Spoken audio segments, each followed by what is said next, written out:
Good morning to everybody who like aviation, who want to fly with me from New Orleans today to Myrtle Beach in short flight. We're using 737-800 ZEBO mode, and this is X-Plane 11.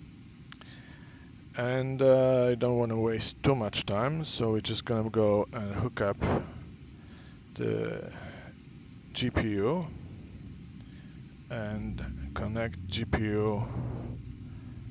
This is the battery switch and arm emergency lights, and connect GPU.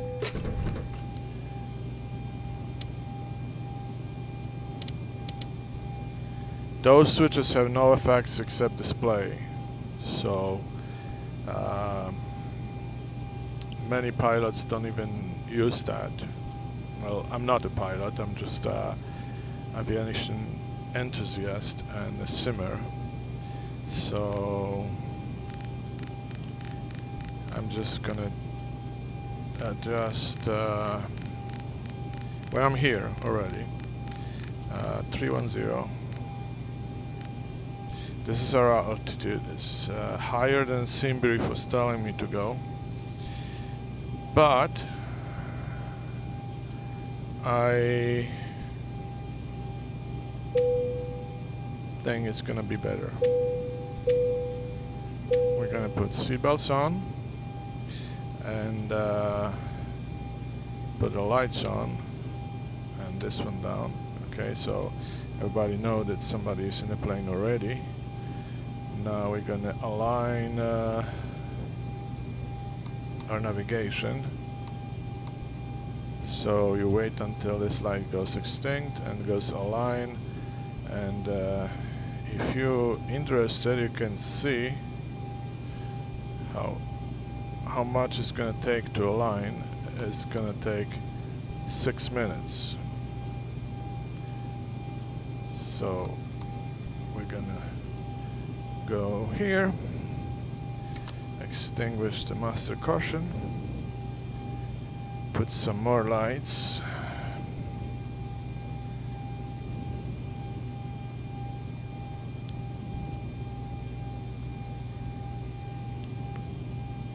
and the first officer light. This is the background light only, and the pedestal light. It's just visibility is much better when lights are on. So when I'm here, I'm gonna set my squawk, which is 4737. This is just for fun. This is nothing to do with anything. And put out off. Oh, click. Okay. We will listen to 80s, but first I want to do some light test, fire test. We're gonna look at they're illuminated. I'm not doing this very often. This is the cargo test. This is extinguisher, I believe. So you have switch going this way, and 3 lights are on, and switch going this way, and 3 lights are on. And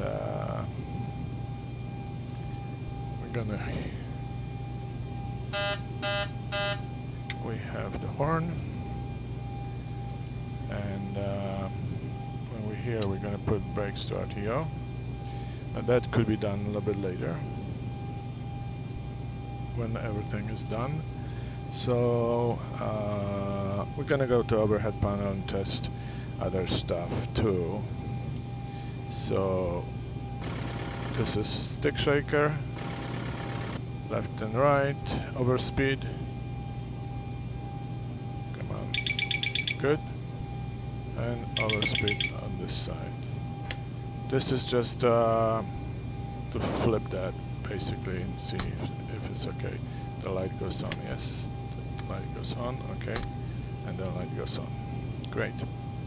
We're gonna go to FMC. Oops. We have master caution. Okay. Just gonna go there and see what was here. Like pretty much everything. So I don't think this is important. Okay. So we have current nav data, March 28 to April 24th. Today is April 7. This is 737-800 with winglets. The engine rating is 26K. Pulse in it.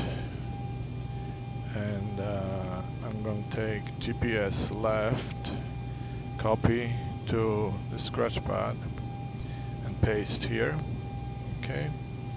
And then the reference airport is New Orleans, which is Kilo Mike, Sierra, Yankee, and it goes here. So what I do in those numbers are close enough, close within a digit here. Then I know that I'm in the right place, so I didn't make any mistake. Just because sometimes it's easy to make a mistake. So we're going to the next page, and then origin airport is already departures right here. We're gonna take off from runway 11, and we're gonna fly to Myrtle Beach, which is Kilo Mike, Yankee, and Romeo. Okay, my flight is my jet, and the number of flight is 188. Goes here, and we're ready to enter first point. So I was looking for departure procedures from that New Orleans airport, and I didn't find anything that I like. So we're just gonna take runway heading, and the first point is Helmet. So it's hotel. Where's H? Hotel is here. Hotel. Echo Lima Mike Tango. And the next point is India November Bravo Romeo Delta. Very easy. Next one is Vessel Whiskey Echo Sierra Echo Lima, and from there we're just gonna arrive to runway ILS 18. That's what we have in the, and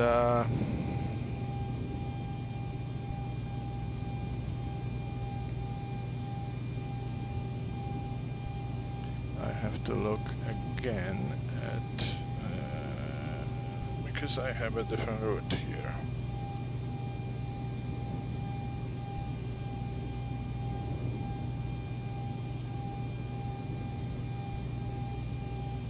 For some reason I had Hookstep, and Hookstep is not here, and we don't have any stars, and we just have this Charlie Romeo Echo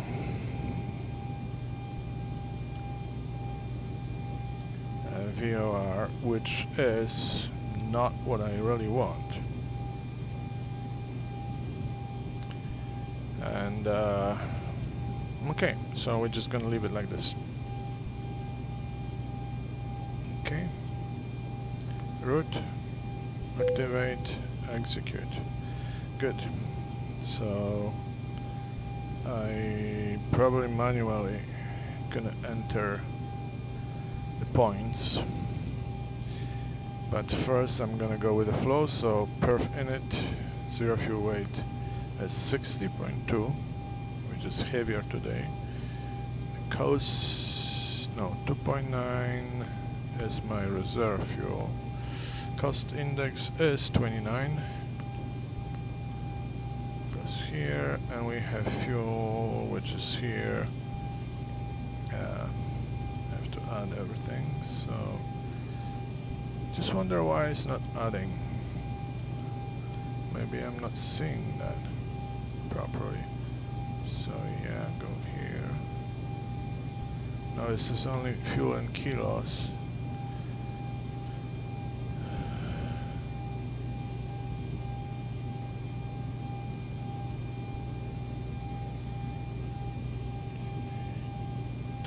.2.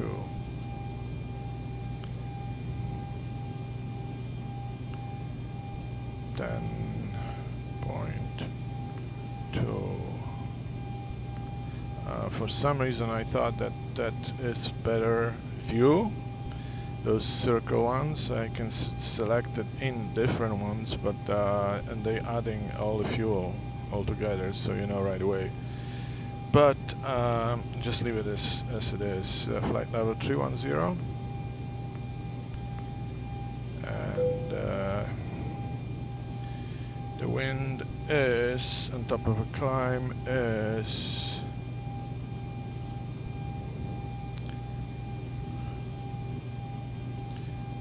183 at 21 knots, and it goes here. ISA deviation is +8, so it goes here.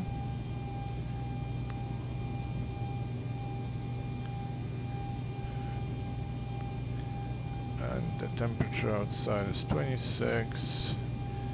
We're gonna derate the takeoff to 96.2047.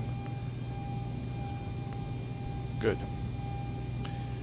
And the takeoff is flaps 5. Good. CG automatically goes to 526. Okay. We have V1 speed 144, VR 146, V2 151. Okay, so runway 11,000 feet. Great. I'm gonna leave this as right now. I'm gonna go to different FMC here and go to legs. Okay, we have discontinuity, which I can fix right now. And I have this here.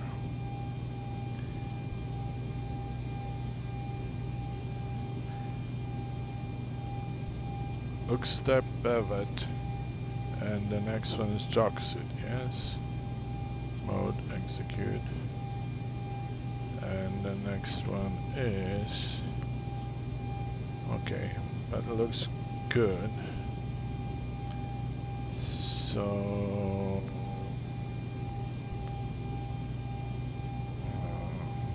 we're gonna put some rings for self-awareness, and another ring is farther away, 10 miles, and another ring is gonna be where we're supposed to descend if we're supposed to descend, and then top of the descent point is mysteriously vanishing.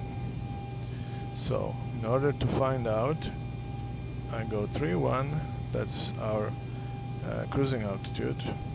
My paperwork is all messed up, times 3. That's 93 miles. Let's go 95 miles.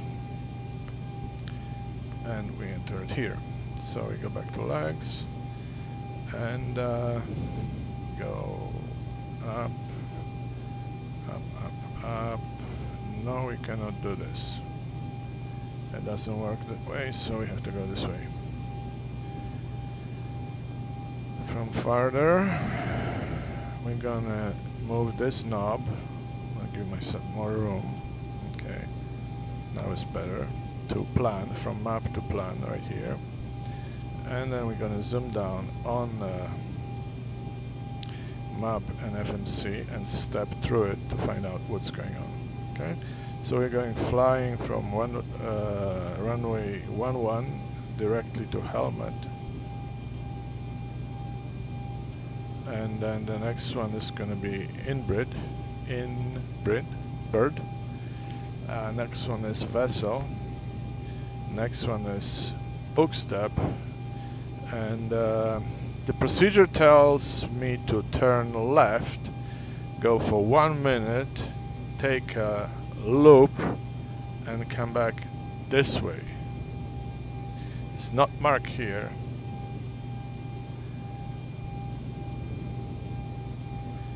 But this is what we're gonna do.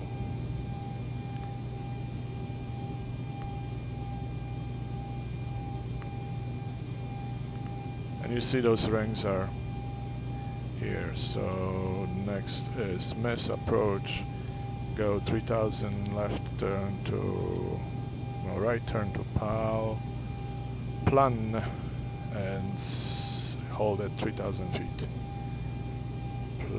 Plan, and okay, double N. Good. We're just gonna change the range to 40 miles. Step again.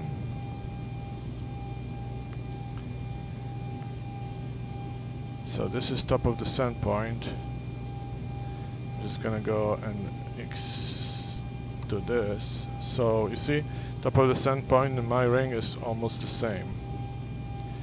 So we're gonna we may use VNAV, depends on the wind. If I have a tailwind, VNAV is out of the question. Okay, wrong button. We're gonna go back to map. We're gonna leave this at 40 miles. So that's the way. Okay, and go back here. So our speed was 151, so we're gonna go 160.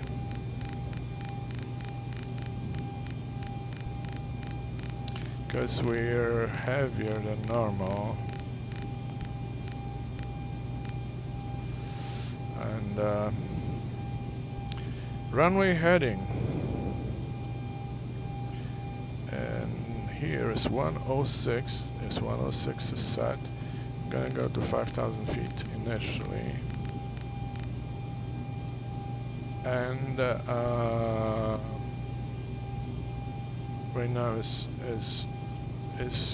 this, okay? So we're gonna listen to 80s now, which is 12755. Armstrong, New Orleans INTL information uniform. 1700 Zulu weather. Wind 160 at 13, gust 21, visibility more than 10. Sky conditions 900 scattered, 2900 overcast, temperature 26, dew point 21. Altimeter 3005. Arriving runways 1120, departing runways 1120. Advise on initial contact, you have uniform. Okay, we have uniform. And how old is that? 1700 and 1 hour and 30 minutes. So I'm gonna check my app to see. Armstrong, New Orleans INTL information uniform. 1700 Zulu weather. There's a weather front. Wind 160 at 13, gust 21, visibility more than 10.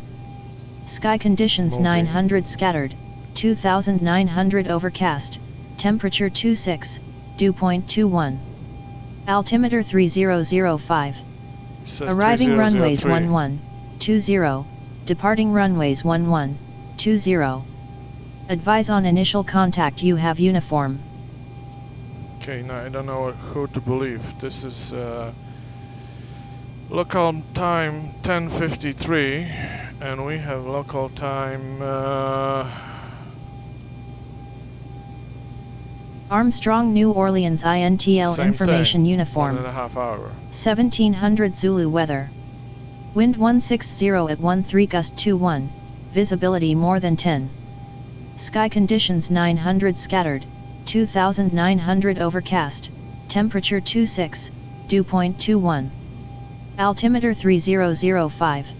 Okay, we're Arriving gonna go runways with whatever 11, they say here, 20. because, Departing runways 11, 20. that's Advise on initial contact. You have uniform. that's how X-plane operates, I guess. So we're gonna go here. We thank you for the uniform, and yeah, I'm gonna leave the standby altimeter along fine with 299.2 because it's just way too small and it's hard to fiddle there. Minimum 223. So we position ourselves here. We go barrel and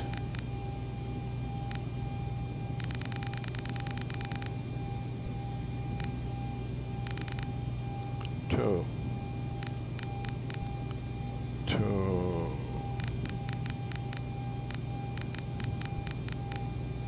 22, I said 223, so one more foot. Good. Okay, we don't need ILS here, which is gonna mess us up. So we turn it away, and let's turn off here too. Good.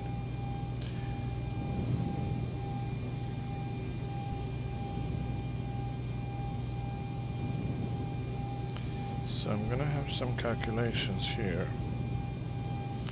So instead of going 177, so be 357, and I just want to confirm this.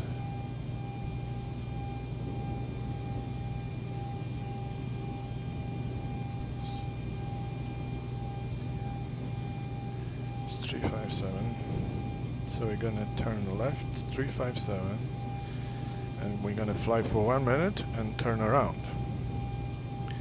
And hopefully we'll have this properly executed. And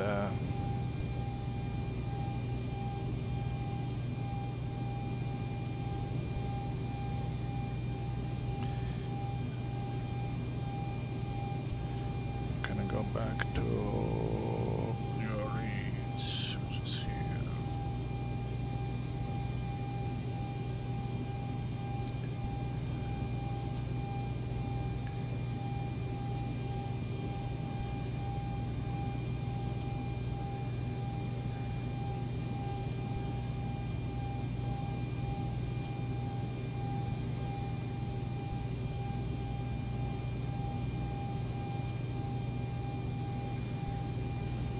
Okay, so we're taking off from runway 11. We'll take taxiway Echo all the way to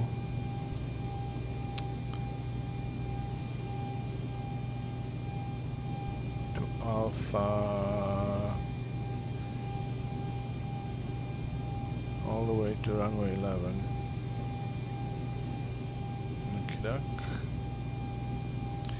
And that's easy, and that's good. Everything is set here, so we go to overhead panel, and we test this and test that. So good working lights. We put the yaw damper on, and we have fuel in a center tank, so we're gonna put all the pumps on.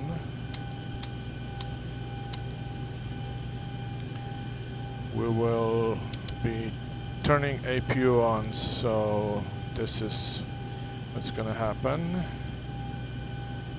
We're gonna put APU on, 1, 2, 3, and we're gonna put hydraulics on here. We're not doing anything in this moment here, and we're gonna do this. Trim air goes on. So now we can test the hydraulics. Spoilers up, spoilers down, full right, full left, full down, full up, rotors left, and rotor right, and we go back inside.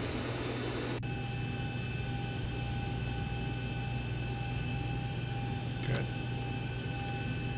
And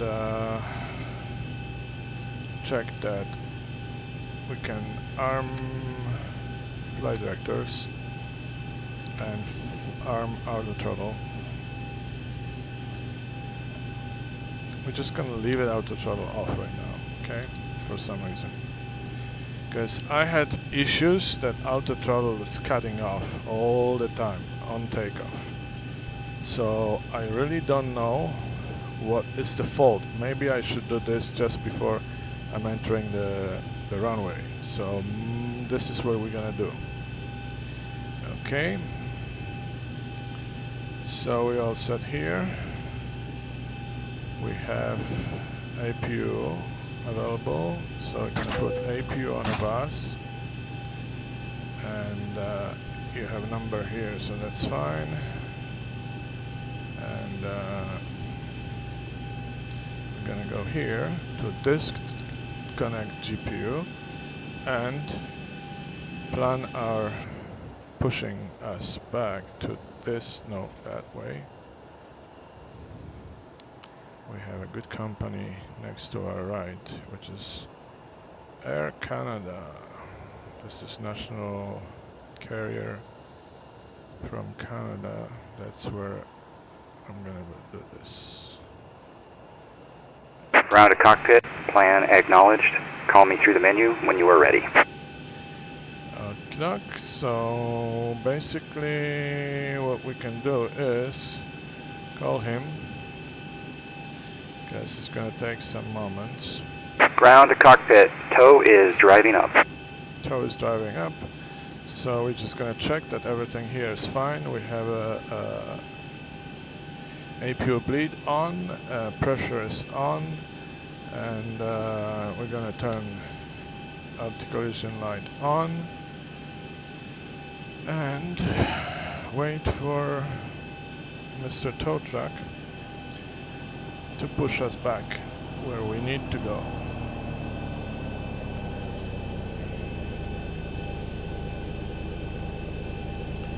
And I found when I was doing setup and not talking, it was much easier than when I'm talking. Don't know Okay, why. all doors and hatches are closed, ready to connect. Okay, he's gonna ask me to release the parking brake, which is this place right here. So when you when you press the toe brake, it's gonna release automatically, so you don't have to push anything here. And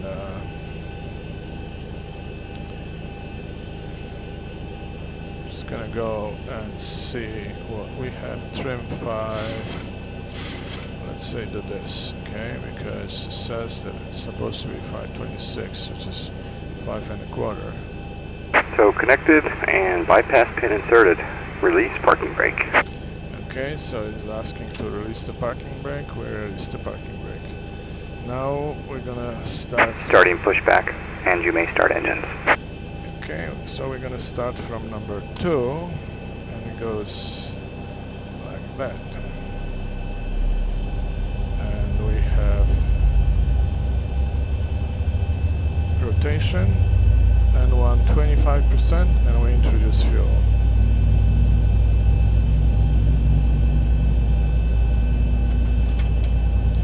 We have fuel on,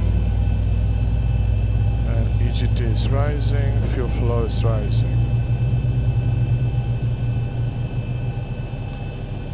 EGT peaks at 500 change, star valve closed, and marker, EGT marker will disappear.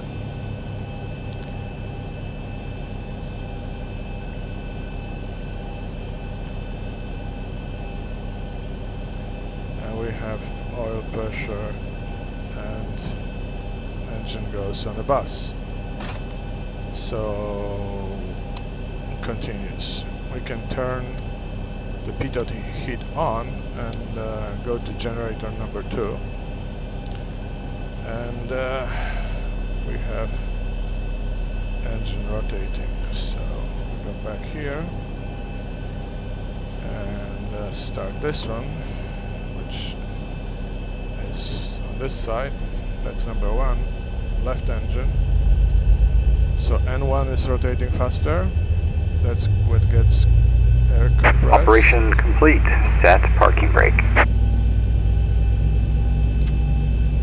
And we can Disconnecting tow. Stand by. introduce fuel.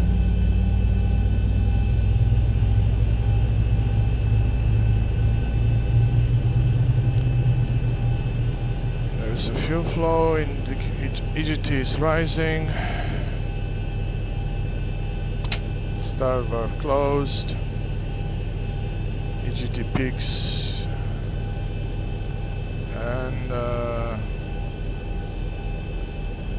marker disappears. So we're gonna go there and put the engine on the bus. So we have 2 engines on the bus. We don't need APU anymore, so we're just gonna go this. We're gonna turn the packs on and insulation valve auto. Tow is disconnected and bypass pin has been removed. Hand signal will be on the right. We'll see you next time and have a great flight. The right is this, so we're just gonna look for him and she's gonna show us the pins.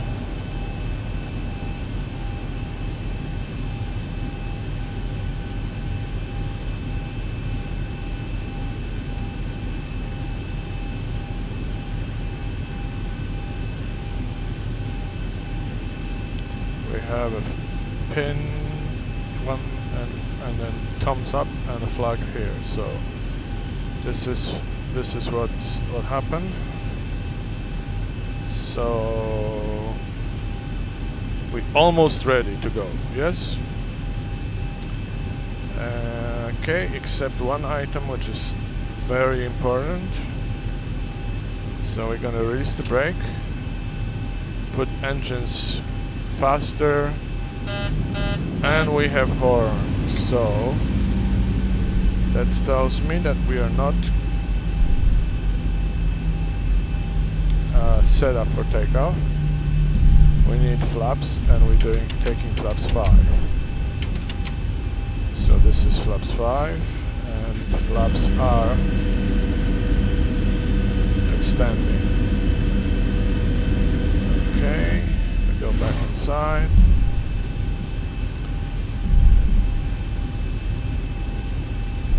So they're indicating right here. They're sitting at 5. Okay. Once again, gonna turn the taxi lights on. And usually when you're not clear for takeoff, you take the taxi light off, just to remind yourself. I saw this from, okay, we're gonna stop here, because we have master caution lights on, and it says air condition.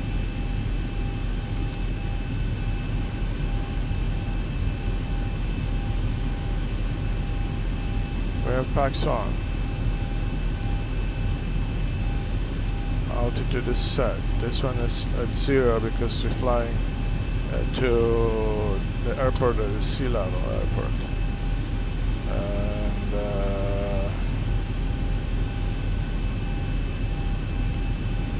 APU is off.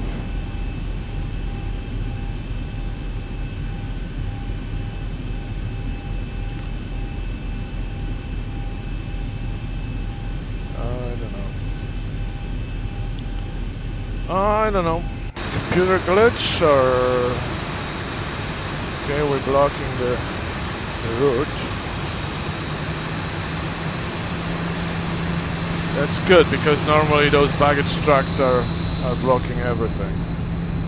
In a different video I had to run over them because they were not cooperating. So we're gonna turn left to the parking runway. This is taxiway Echo. Let's go inside. It's nice how we can cheat in a flight simulator.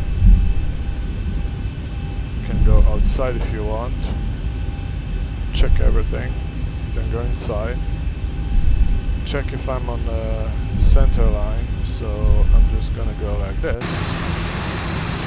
and see that I'm not, so I'm gonna go right a little bit, on the center line, left, and we are on the center line, so now this is my marker right here when I'm sitting, with wind pushing us. Wind is pushing us off the center line. This is our speed.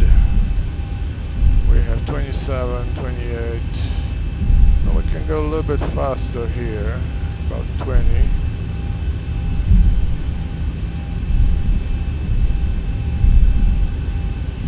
And then cut off the engines. Throttle off. And roll. And see if we start losing the speed, we're gonna add more. Okay, we are going on the Echo, and if you don't know, this is in the airport marks. They're usually on this side.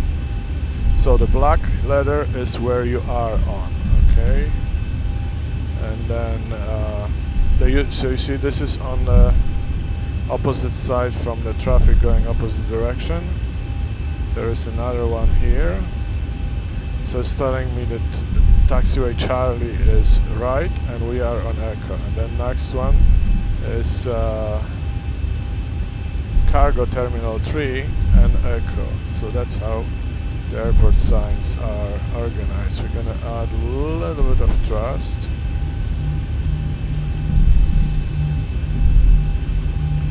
Because we're slowing.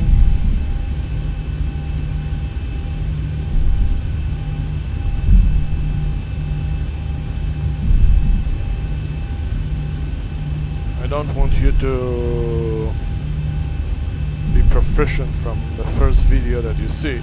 There's a lot of videos on the web, on the YouTube. By far the best is Flight Deck to Sim. He is British. He is flying in Europe. He is a captain on 737. So who's not the best person to ask?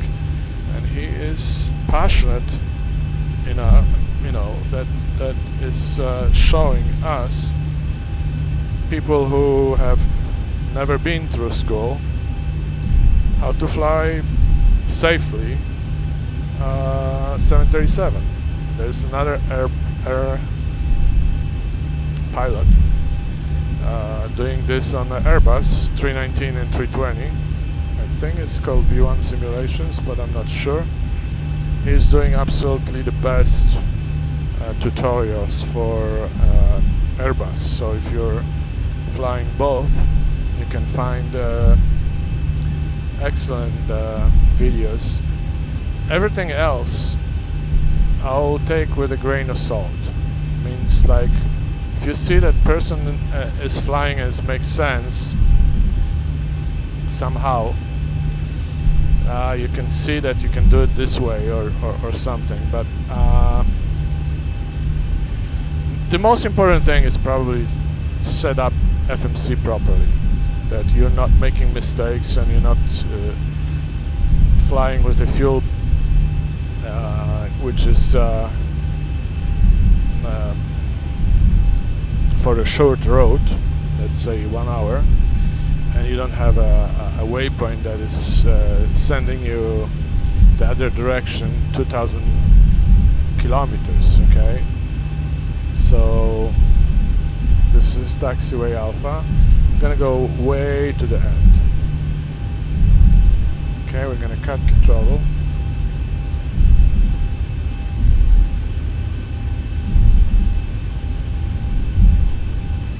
So now I can start, we can arm auto throttle and see if we're gonna have any same problem. For everything else, I'm gonna stop the aircraft because I don't want to go off the road, off the taxi way. So we're gonna turn right.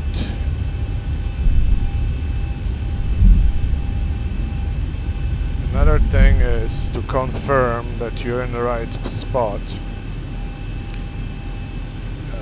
Brake on.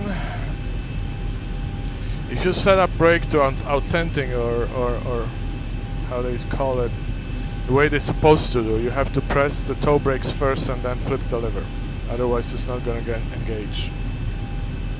So we go here. The number one thing we're going to do, TARA, this is for the TCAS. We're so far away from the airport, so we're not going to give landing traffic any problems that we are moments from takeoff. Okay, we go to overhead panel, we turn lights on. Okay, we just leave it as light like that, and we're gonna put strobes back to being a strobe. Okay, to flash. Check everything else is set properly. So we have Okay, the cabin is secure. the most Have a good important flight. is that you have your packs on and installation valve on auto. Otherwise you're not going to pressurize properly, and then you will have a problem, and then potentially blackout and other stuff that is not fun. We're going to go outside. That's cheating again. Check, there is nobody, no lights on approach, although clouds are low, so we just have to trust it that X-plane is not going to do anything. And real life, you speak to ATC and they will clear you to the runway, so the runway is empty. I'm just gonna go and check again that everything is fine, so I don't have any other green planes maneuvering, and I'm okay. For some reason,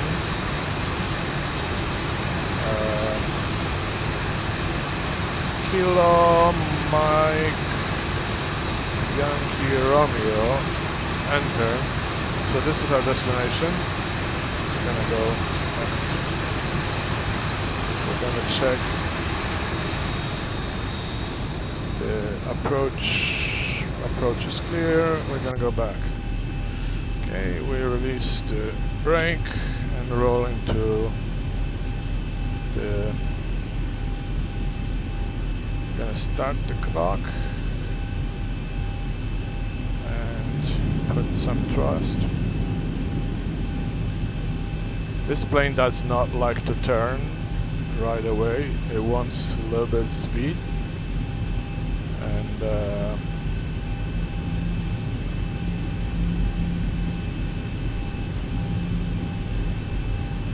so before, what I was doing before I was setting up engines to 40%, over 40, waiting until they're stable. Approaching press toggle button. 1.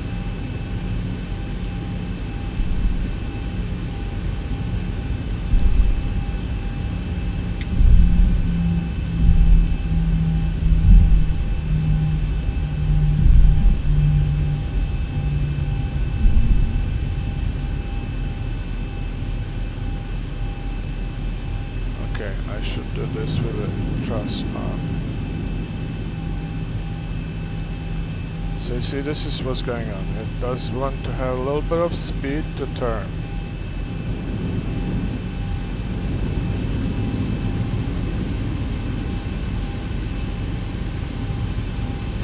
Doesn't like it again. Oh, ZEBO, I wish that you can make it nice and easy, like the real life. See how far from the center line we are right now? On runway 11.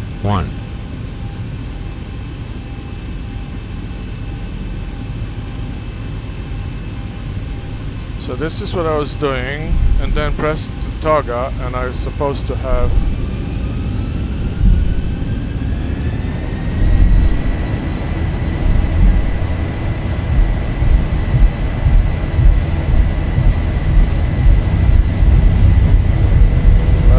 left rudder almost parked. I don't know why.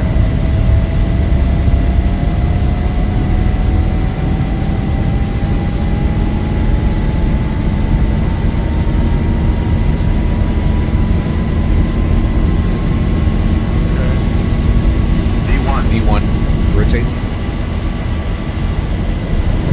This wasn't pretty, but the wind was kind of strong.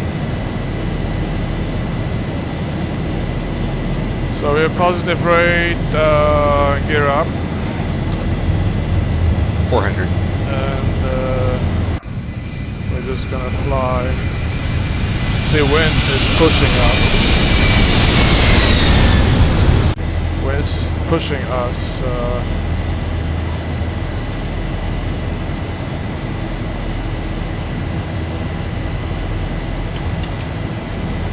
180. 1000.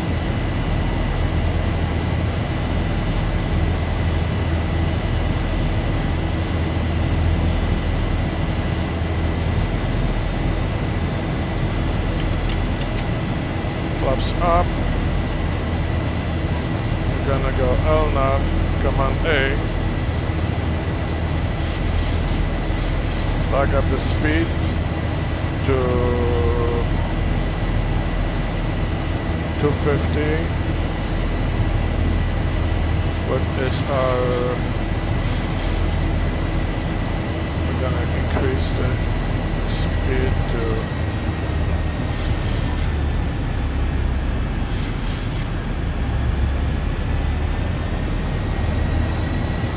Don't know what was that.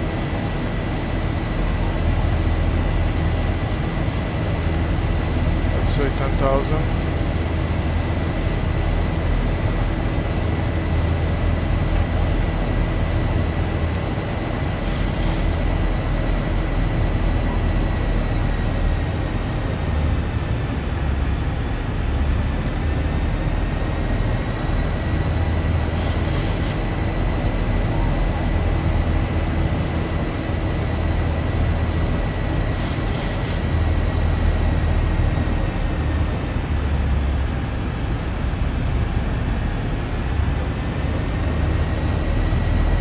Why is it oscillating like that?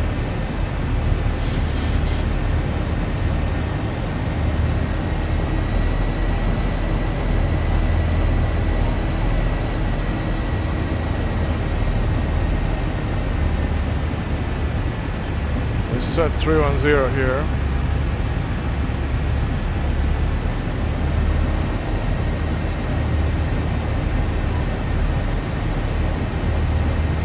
And go to overhead panel. We're gonna switch the engines to auto. We could release the people. 31 and 31. So we press VNAV.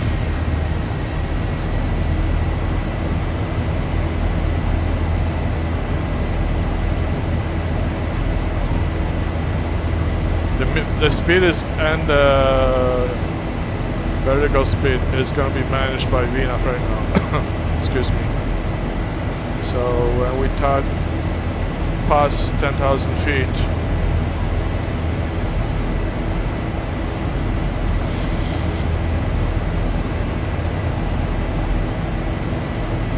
past 10,000 feet, we're gonna have speed set to our maximum. We're gonna level a little bit to pick up the speed, and then we are on our way.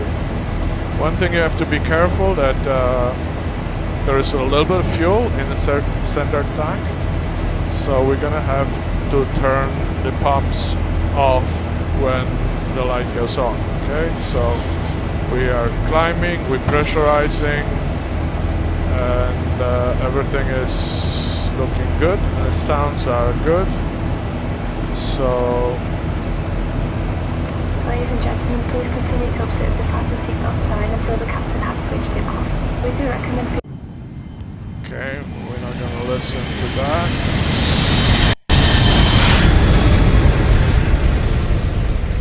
I pressed the wrong button, so I'm just going to do another flyby this way.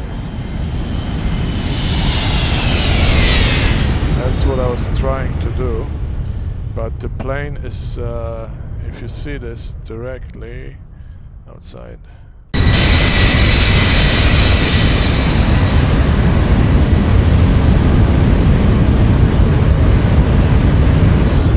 See, plane is flying on angle because we have strong wind. The wind is pushing us. It's from south at 30 knots, pushing us to this direction. So in order to keep the course, we have to adjust the heading. Everything is done automatically. So next thing is when we fly to flight level 1800, 180, we will switch to standard pressure. That's what in America, Canada, Mexico is 18.5. From my experience, I don't know. I've been there a few times and it says 18.5, so I'm changing when it's 18.5. And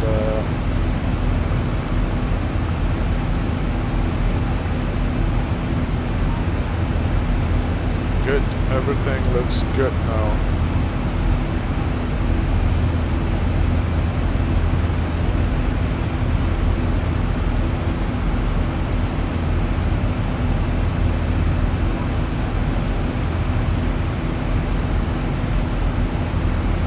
On this display we have 40 miles, so we'll see the top of climb at the point that we reached cruising altitude is indicated by that green ball or green banana, and it's telling me that it's gonna be, this is, whole thing is 40 miles, so this is 30 miles, so 30 and change will level off. I just want to show you where we are. Transition altitude, okay.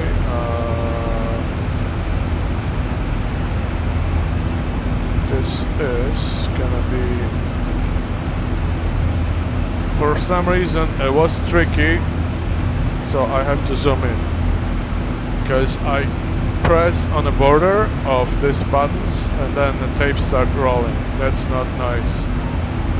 And this one is standard, and this one is automatically set to standard. Normally you have to do it here too, but in the sim it's easier. We're gonna go back to our map, and we're flying on top of, this is Lake Pontchartrain, and this is Gulf of Mexico, and this is New Orleans, which we took off from, okay? And we're flying to next point, which is Lex Inberg, and then we're gonna go here, and we move this to progress. We have 23 miles roughly to top of climb.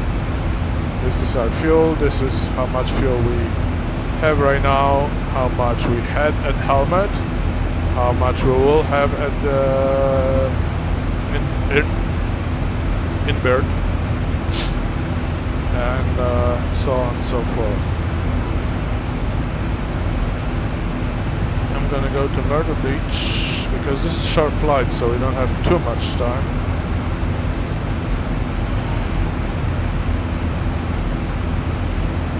Kilo Mike, Yankee Romeo.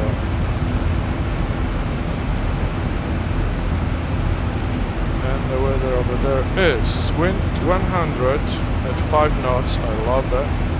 Temperature 18. 3022. So what we can do is to go to the sun, go forecast, to set slash 30.22.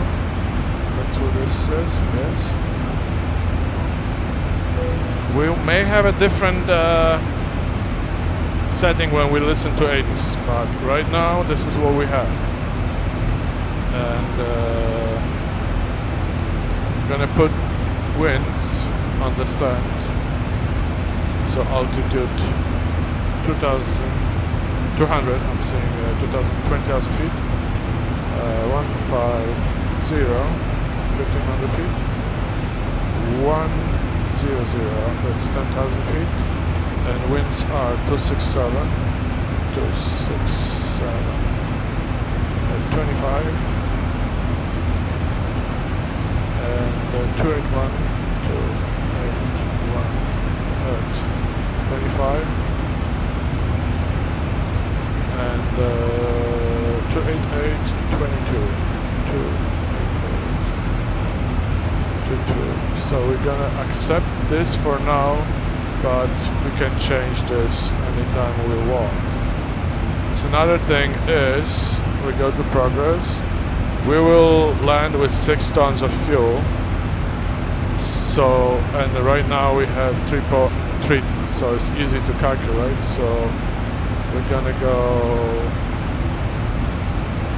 here, and our gross weight, what did I say?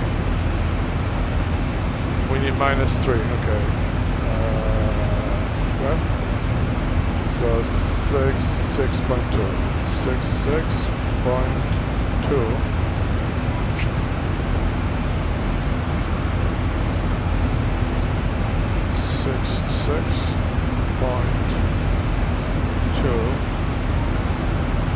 And we're gonna land with 149 speed, okay? And then we go back here. Then we go here. And you see, I forgot to enter this because 288, 22. For some reason I pressed and I didn't press, and this was in a scratch button. So you have to be careful when things like this happen.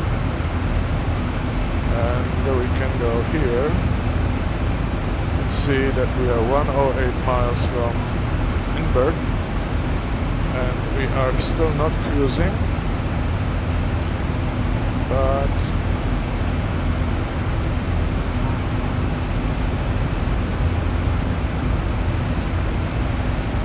we are close to top of the climb.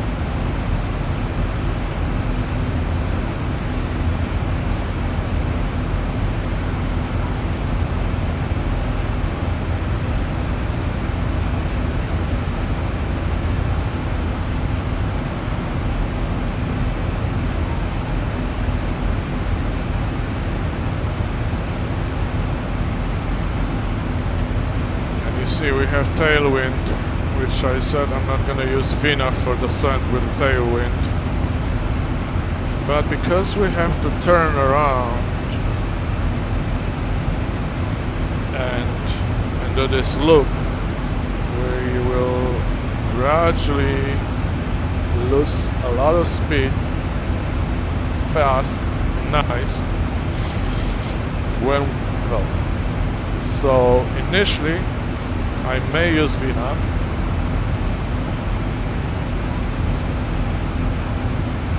and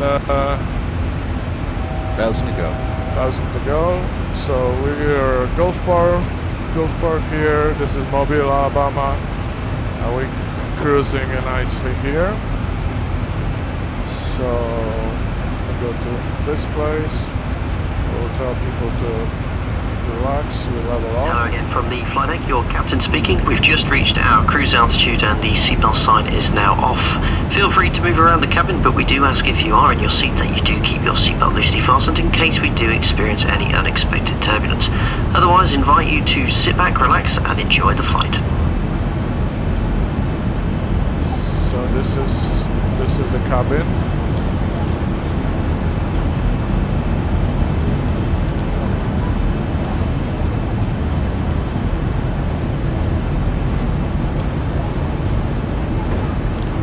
Everybody's smiling.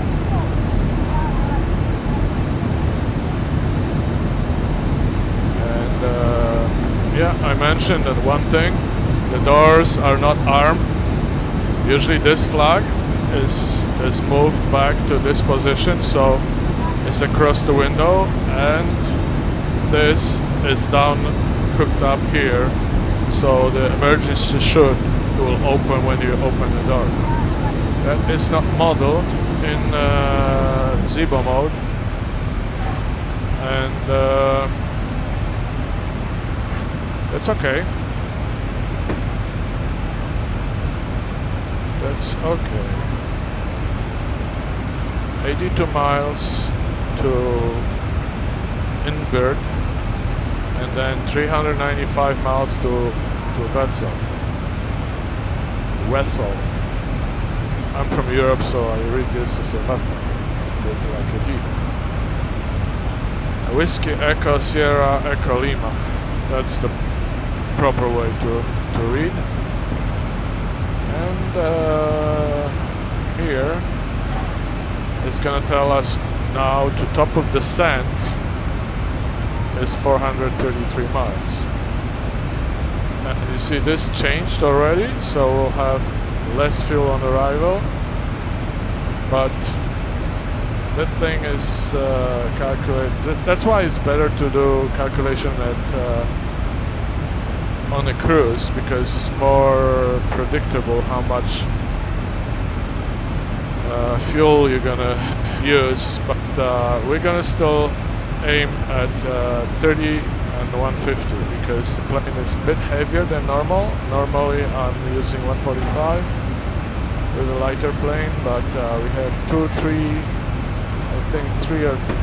tons more than normal.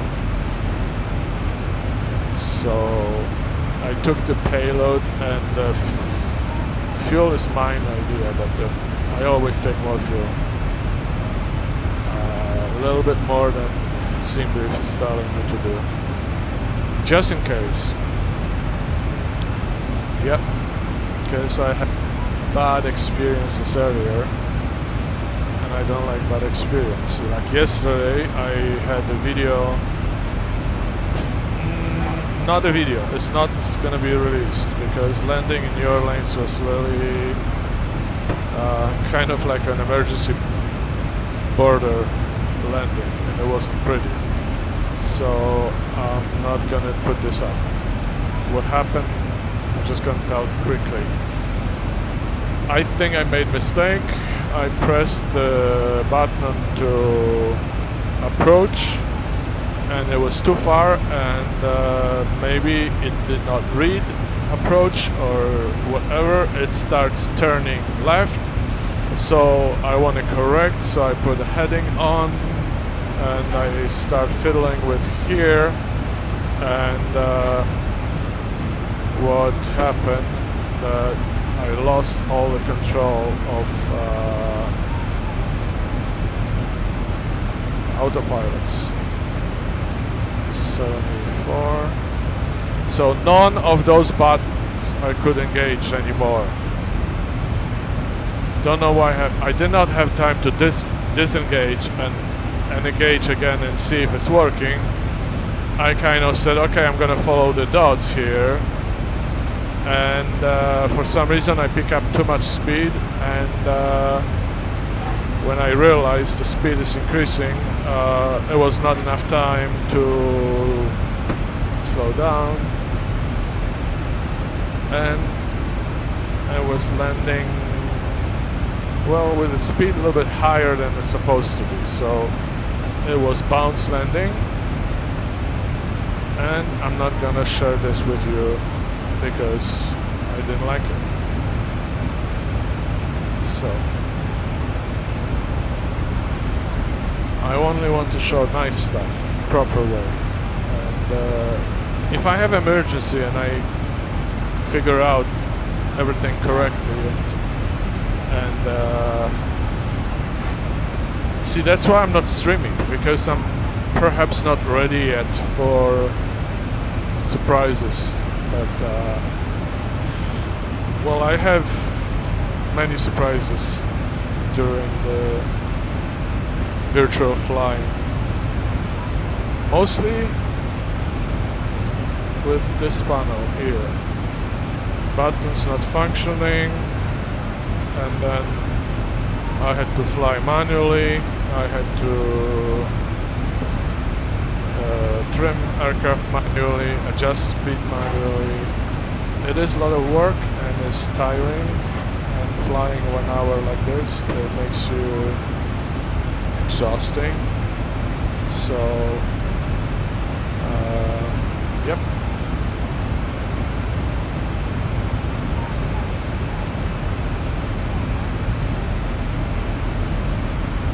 We still have some VORs here showing, but this is the approach VOR to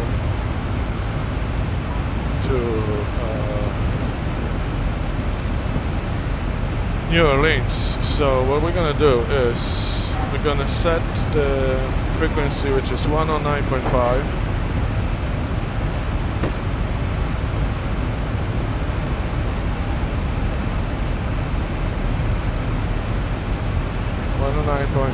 We're gonna set it here, and we're gonna set again to this one. Okay. For some reason, I was always doing on a 1, and that's fine because the autopilot is Command A, and is flying the aircraft. But maybe for redundancy, I should have first officer showing proper glide path also, and the system will work better. Whom am I to tell that that's the truth? 30 miles from Inbird 28. Okay.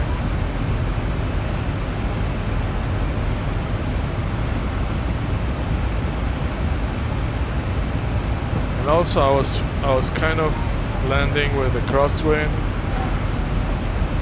and I'm not good landing with crosswinds, so in New Orleans, so that was also a challenge, not big challenge, but kind of challenge. So yeah, this video is not gonna be published.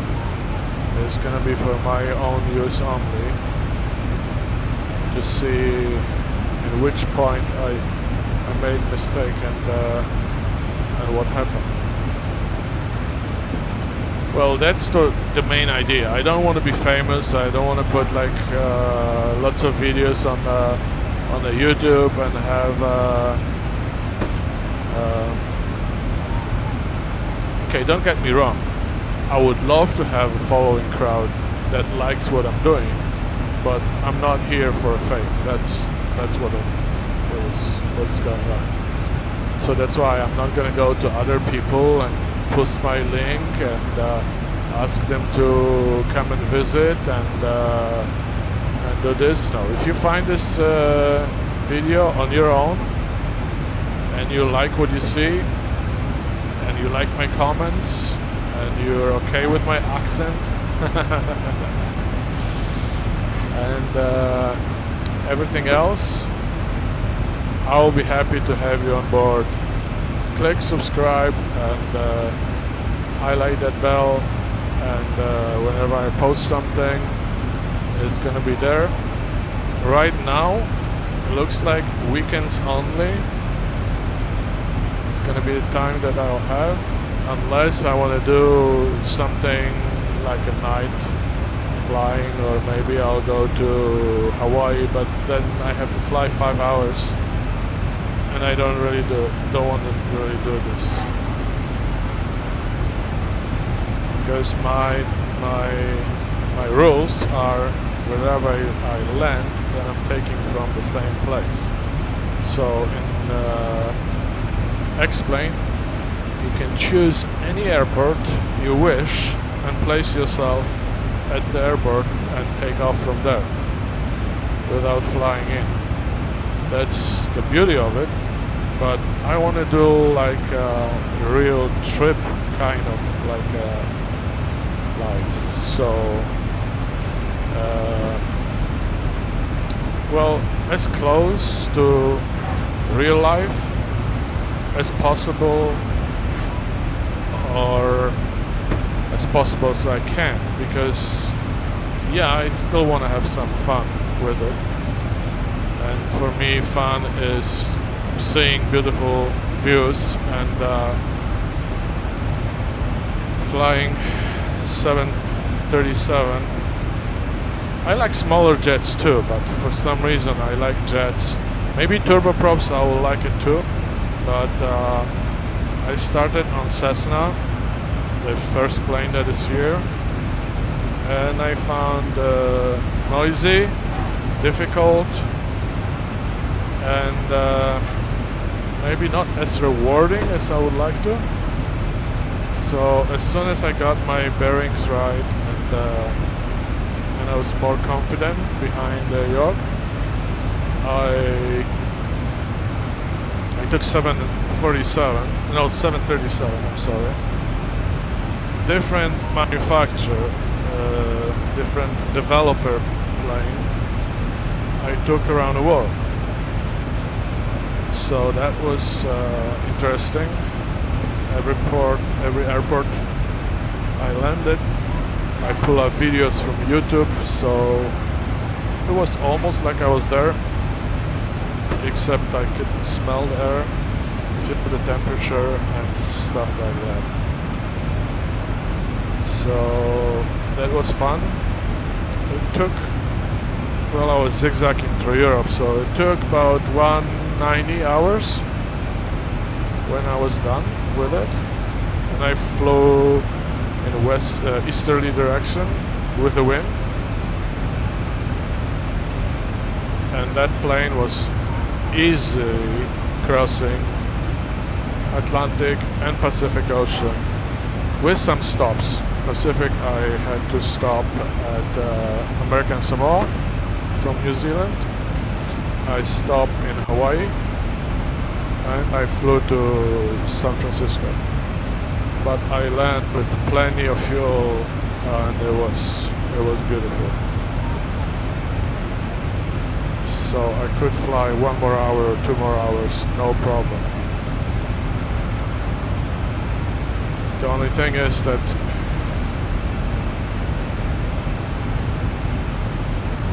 I don't want to say it's boring, but long haul, maybe I would say it's not for me. I love segments that are 1.5, 2 hours, maybe 3 if I want to go somewhere. But you see right now, we are cruising altitude and there's nothing going on, so I can show you flyby what is going on, how the plane looks like.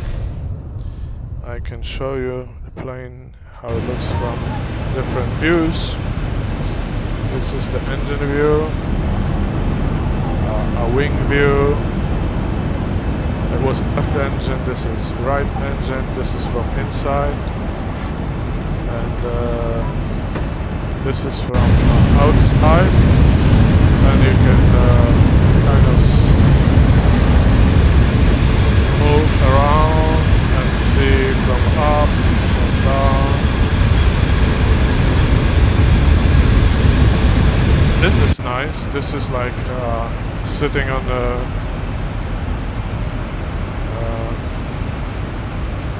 dashboard. I don't know what to say. Like, but there is a word for an airplane, but the view is pretty nice. And then we can see this without obstructions. But then I would like to see that everything is working.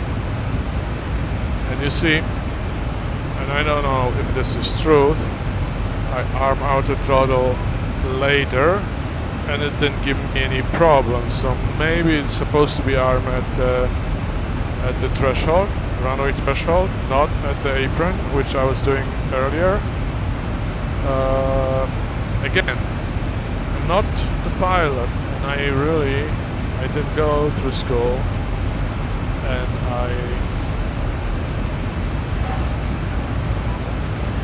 I don't know. So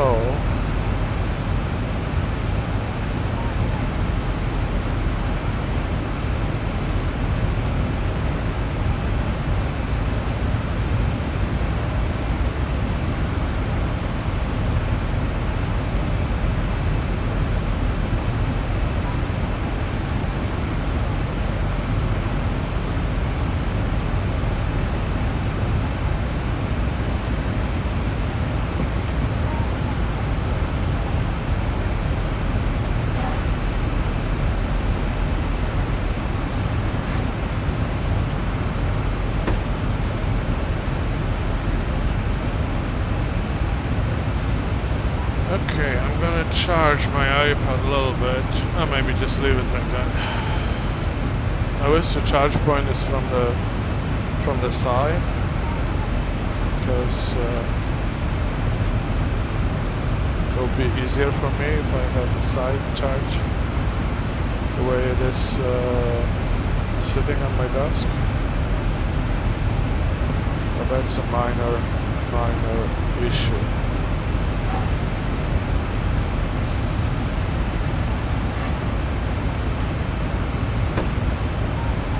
So what else I can show you? I show you inside, I show you the views.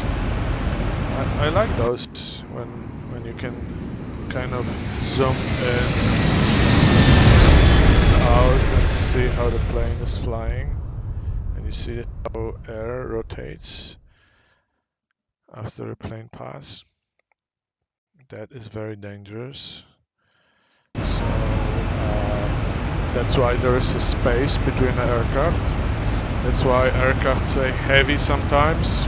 The 737 is not heavy, but bigger aircraft like 47, it will generate the vortexes really significantly. So if you're in a smaller plane, or even this one behind 747, it could flip you upside down. I heard it's happened. I would not like you to be in a plane like this. But we remember the New York crash of American airplane, which supposedly was caught in 747 wake turbulence. That's what it's called. And pilot made a mistake. It started using a rotor with a high speed. There was too much force on the rotor snapped off, and we all know what happened.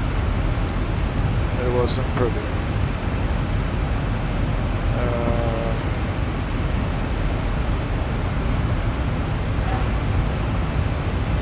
Yeah, planes were designed differently before. Now they're also fragile. So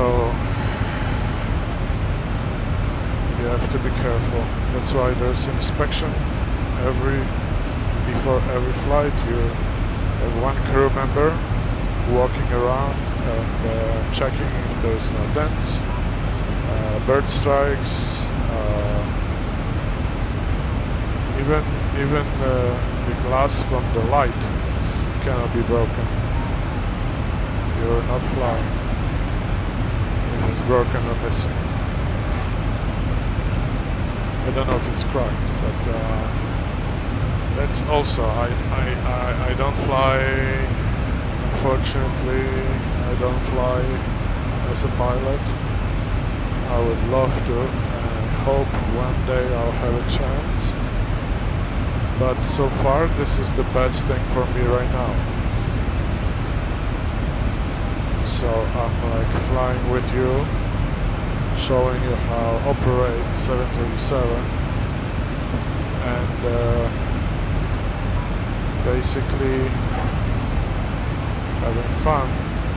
The views are probably similar to what you see in the real airplane. Why I'm saying probably because this is default X-plane ground, and unfortunately I don't have a storage for orthos. You can do the ortho for X-plane 11, and it takes a long time, but when you set up you have real pictures. Usually people do level 17 or higher around the airports. That's what I heard is good. When you fly to the airports, you just increase the zoom level, but then the file also increases, so it's no longer a smaller file. It takes a long time to process all this stuff, and the world is good, is pretty big. So when I was downloading X-plane, all the files except I don't have Africa, and I don't think I have South America. But I never flown to South America yet. So my trip around the world was bypassing those two continents. And I may have no Russia and the northern part of that Asia continent, but I had like Indonesia and islands in Australia and Pacific islands, and it was enough to comfortably fly around the world. And this took a whole day, like I think I started around afternoon. It took all night, so when I woke up next day it was still downloading. And it finished like around 9 or 10 or something, so it was a lot of files. This all sits on my hard drive, and that's why I don't have any more room for anything else, because I already run out of space twice.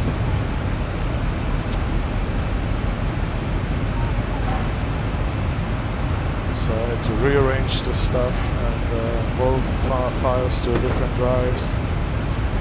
I have two drives, but they're not like big. One is 1 terabyte, which I thought, oh, terabyte is huge. But let's say when I started with computers have processors called 486, 386. I don't know if anybody remembers those things. And then 120 megabyte hard disk was humongous. You had so much space that you were thinking you will never run out of space. And you see, as we go, the programs get bigger and bigger, and computers get faster and faster. Right now what I'm running is Pentium 7. This is the i7. I think it's 3500 or 3600 with 4 cores. I have 32 gigabyte of RAM. The only thing on this computer, the video card, kind of sucks, but I made a mistake. I was thinking to buy a computer and build my own. That's what I was trying to do, and that's what is good to do. But I went and started checking the prices, and I saw that another computer is already built, has everything that I want, except the graphic card is kind of weak. Okay, we turn the center tank pumps off, and the light will go automatically. So right now you see 0. The other computer was significantly cheaper, and I went for a price, which now I kind of regret. Yes, it cost me less, but the power supply in my computer will not support any bigger graphic card. So if I want to have, my idea will be like 8 gig of RAM graphic card. That one requires about, I think, 700 or 500 or anyway, more than I have, and I already have a pre-built power supply that is not enough. So for those who thinking about buying a computer, I would say build your own, or if you don't know how to build, buy components and ask somebody to build it. Okay, it may cost you more, but you have more flexibility in the future. You see, this system was fine. I bought it a year ago, and it's only 1 year, and now I'm saying, oh, I wish I had something else. You see, this is what with computers. The technology goes so quickly, so fast, that no matter what you buy is already obsolete when it arrives in your box at your home. So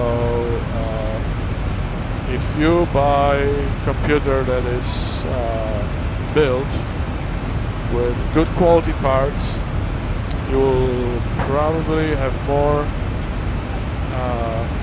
flexibility for the future to, let's say, add more storage or add better card as they arrive, and not to have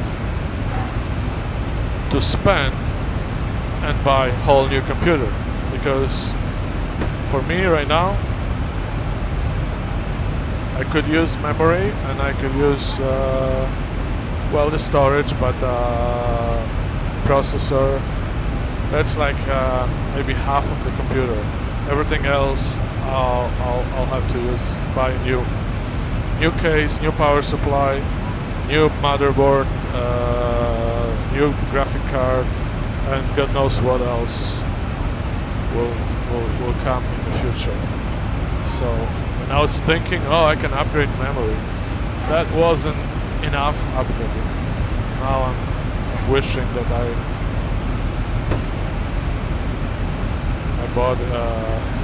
built my own computer, because it's better. It's not cheaper, but it's better.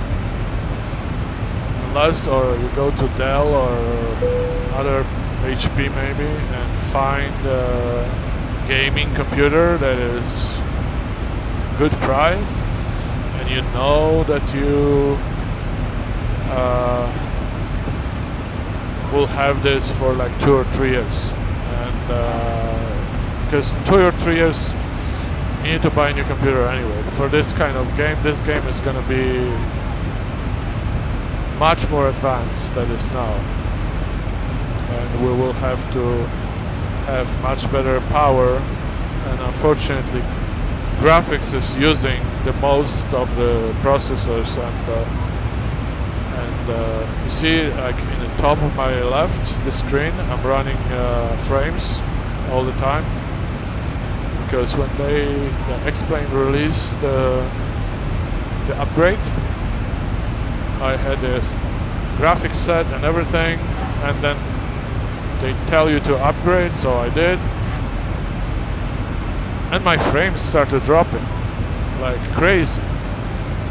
I had like slow motion movie, especially those airports that I bought on top like the scenery, so it is more rich, graphic rich, and it's frame heavy. I had like a 5 the frames were dropping. The lowest number I saw was number 5. So I start decreasing the graphic setting. So from high I went to medium. The only thing is, I will say, the reflection. There is a graphic set. I'm not going to open right now because I may screw the whole thing. But it is a graphic settings here. When you go to graphics and you go reflection mode or reflection something, it's down in this area of the screen. Go all the way to minimum, because it has no effects on everything. You see, right now I have jagged lines. If my graphic setting is higher, then the lines are disappearing. Okay, but that's what I have to use to get this number to enjoy the flying. I need to set settings lower, unfortunately. So if, let's say, okay, what I heard that ortho is not eating the frames, it's actually helping the frames. But let's say that I could do by external hard drive, which would be like 10 terabytes, or maybe 8. Because people have like the whole Europe, they say is 6. Somebody is flying around the world in North America, and they just doing ortho as they go, and they have like 8. So it's probably, to be safe, you need to have the biggest hard drive you can, and then also the speed of the drive has to be so that when you're flying, it's not gonna crash your system. So it cannot be like the cheapest thing. Decent drive, decent manufacturers. So the best things are those SDI cards, but they don't come with a huge big size, and they're expensive. I think there's like maybe terabyte, maybe 2. But anyway, technology moves so quickly, so you don't know. I'm talking about right now something. There is Intel 9 processor right now. The 7 is the 2nd generation now. So you see this movie a year from now and you say, what he was talking about? Yep. Apple. Well, Apple makes good computers, but because it's Apple, it's expensive, and I would rather not buy Apple. And probably to buy Apple, you need to spend $5,000 or something in that neighborhood. I have iPad and phone from Apple, and I love technology, and I love the simplicity of the software. Never crashes. It's beautiful, but I'm not going to spend more money because Apple wants to satisfy their shareholders. I think it's way too expensive. But that's my opinion, and that's it. This is only my opinion. Everybody is entitled to their own private opinion. As long as we're just discussing stuff, no harm is done. So, how far from Wessel? Wessel is 200 miles. Okay. One thing is driving me crazy are those dings. Those dings that usually when you have a message on FMC, it's always a ding. But it makes the light, okay, this yellow light comes on, okay. But it's good to scan everything once in a while, that you know that you don't have problems.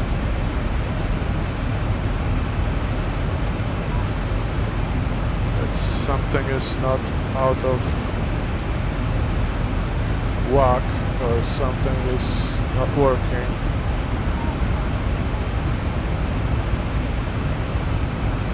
I preset my camera, so when I'm pressing the numbers, the views are coming very quickly, because I found that this is excellent tool, because when you want to look quickly and you want to come back to the same position that you know that you're not going to have a problem. If you adjusting something here and then you have to move quickly and then you press the wrong button and you move somewhere else, and then you have to correct that, and then you're running out of time, it's frustrating.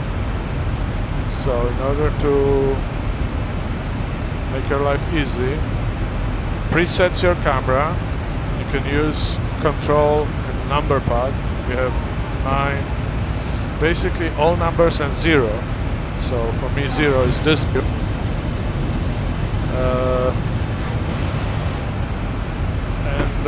That's why you move quickly. So every plane that you have in your fleet and you're using presets camera to the points that you want to be, so you know in an emergency you're going to come back quickly. So if I'm looking right, I don't have to go this way and then center and then find the center, because if I'm doing left and then I want to go back to the center, I just press the button and I'm in the center, always in the same spot. So as this one.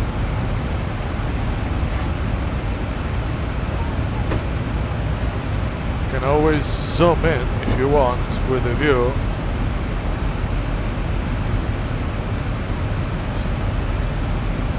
But that's how it works.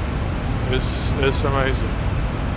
There's probably more things that I don't know about this system that is also good.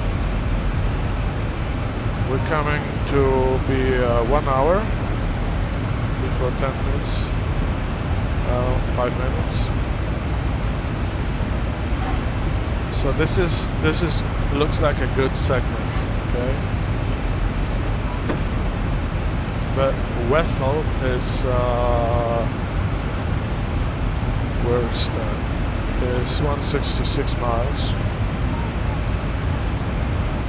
Okay, so before that, I'm just gonna have a drink and I'll talk to you in a second. Enjoy the views. I'm going to put this view on.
pilot will never leave the cockpit unattended. Because if you, let's say you're flying a jet that is single pilot operation, and you know that you're flying on altitude, cruising altitude, and everything is like right now, all set, and you look at the screens and there's no traffic around you. One thing you don't know, there could be drastic air movement wherever two boundaries are rubbing against each other, I'll say, because there's no other way. Sometimes the wind in one level is one direction, another is different direction. Over the mountains you have mountain waves. If you hit, they call it pocket, but they're not pockets, they're like something which is called clear air turbulence. Your autopilot may disconnect because when a autopilot decides that there's too much of a movement has to be doing, and every autopilot is sensitive in a different way, it will disconnect. And let's say you're diving and you're banking or something, and then in the meantime you're in the toilet, for some reason before you get yourself together, and anyway, I just don't want to run this scenario too much. It could be really bad. So if you're flying single pilot in the future, plan your route no longer than 3 hours, 2 or 2.5 hours. Go to the toilet just before takeoff, so you don't have any problems during the flight, and treat this as a non-toilet airplane, even if you have a toilet. If you have two pilots, different story. But if you're flying single person, because it could be a girl or woman flying,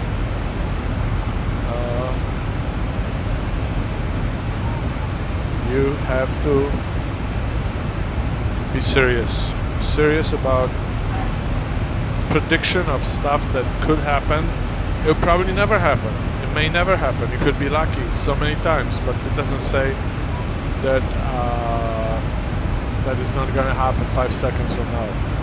So that's my kind of like thoughts for you. Because if you're young and you're looking for a career and you're not flying business jets, you may fly single pilot jets and or turboprops. Like another of my favorite YouTube pilots is ZEBO MOD. He's flying TBM 800 in Florida, and he's flying caravans for another company from Florida to Bahamas. In my opinion, he has the best job in the world. The only thing is, like, I would rather fly little jets, but I don't know what I would rather do because I don't have a pilot license. So I love serious aircraft, but the the one that is propeller and has a piston engine, that's serious aircraft. I don't know what's the model number. It looks like little Ferrari. It's beautiful. I don't like Vision Jet. I just don't know. It'll be hard for me to say why. I don't know. Maybe because one jet engine. Anyway, I don't know much about this plane, so who am I to say when I'm not even in the field? But my favorite are Phenom planes. Phenom 100 is absolutely kissable, huggable, and I would love to have it. 300 is twice expensive, but is a better plane. There is also Beach Premier, Pilatus. There's tons of small jets that are beautiful, and I'm not talking about the Gulfstream, which is top of the line, but that's something like, well, you cannot say affordable in that category, because planes are not cheap. This is not a toys, and that's why I'm not flying, because I'm not rich.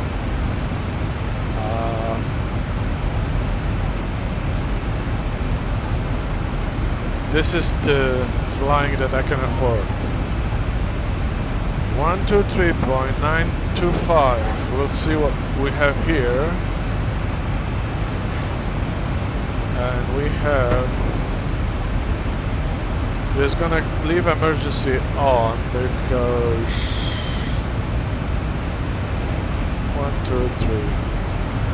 925. So we're gonna get this direction.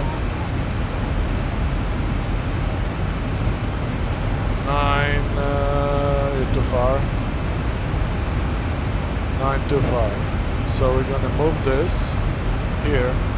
So it's gonna tell us when it reaches in the range the current weather and the pressure and everything. I can check, but you see the problem is I can check on the app, and the app will say one thing, but for some reason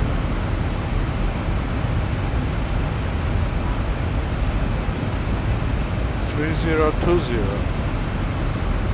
right now. So it changed from where we were taking off. Let's go here and see what we have. Destination forecast. We have 3022. And right now what we have 3020.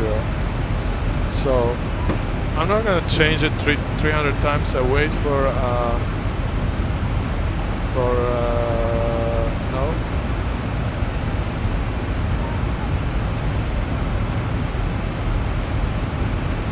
I wait for the system to give me an update.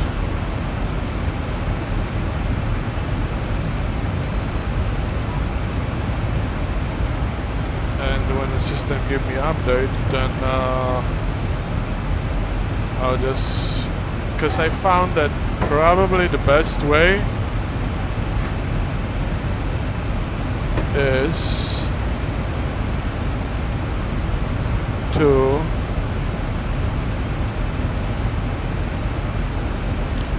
deal with what X-Plane is telling you to do, okay? Although this is like, if you plan your day and you look at the weather and the weather say, oh, tomorrow is sunny, you check different, let's say you go Environment Canada says that it's going to be this and this weather. You listen to the radio and the radio is saying something else. And you listen to TV at the same time, and the weather says something else. They're talking about the same weather. I don't know where they get the information wrong, okay? But that is the case, that you will have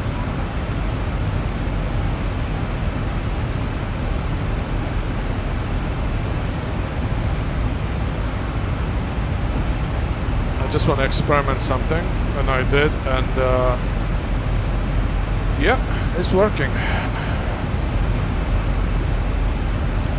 Hello again from the flight deck. We are just commencing our descent. Looks like we'll be landing ahead of schedule, and the weather conditions are looking good at So right now we have to monitor the speed is not going to run away.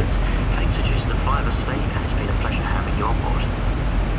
Okay, so what I did, I heard that if you click this button, altitude invert, you're gonna start descending with 1,000 feet per minute until you reach your... The captain has switched on the fasten seatbelt sign as we are now at descent. We would ask you to return to your seats and ensure that your seatbelts are securely fastened, your tray tables are in the upright and locked position, your arm lights down and window blinds fully open.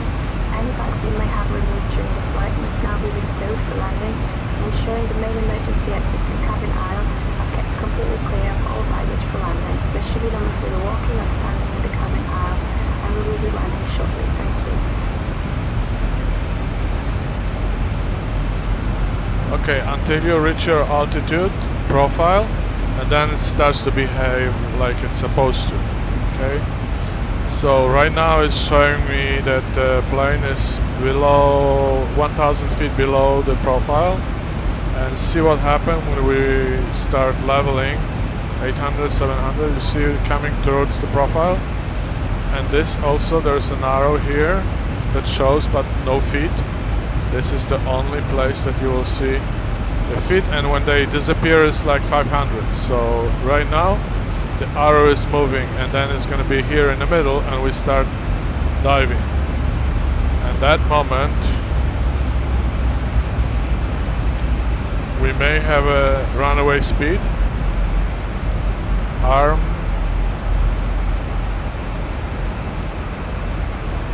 Okay, now we're too high, but it's starting to dive a little bit more. We have a disco clouds here and here. Those are not what you think that they're thunderstorm lightning. That's not what it is. It's just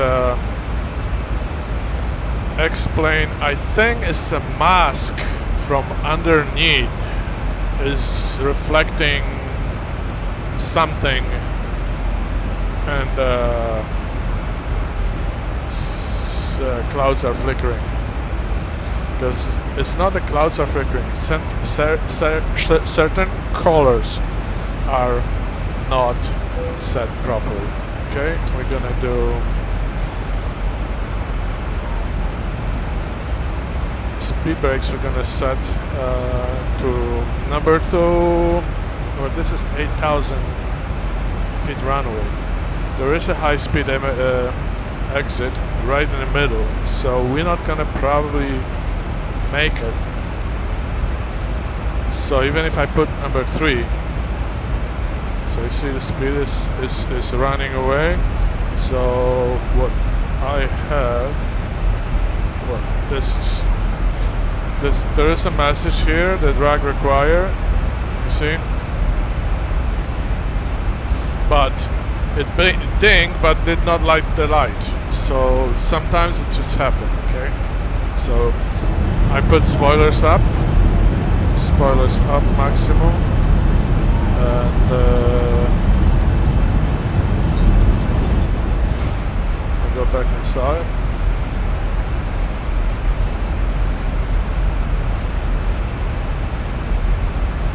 We're still high, so we can't have higher speed, but the problem with tailwind and the speed is that you may end up in trouble, because another way of controlling is you can still use the VNAV. You can do this and control speed this way, and you still VNAV. Okay, so I'm gonna do 275. Maybe we are 20,000, so maybe 260.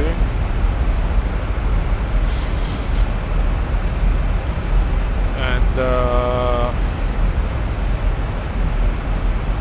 when we coming back to 65, I was just gonna do half spoilers. So half will keep the speed.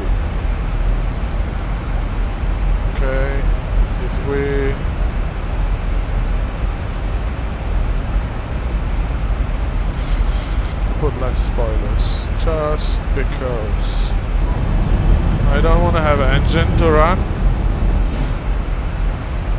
on the sand. So the next thing will be the change to, and what it says 3.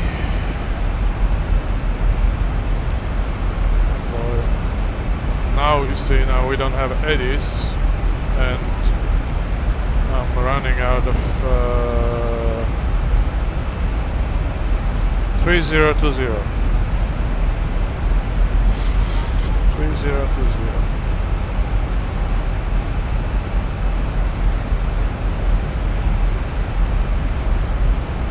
And we're just gonna do it. We're gonna switch.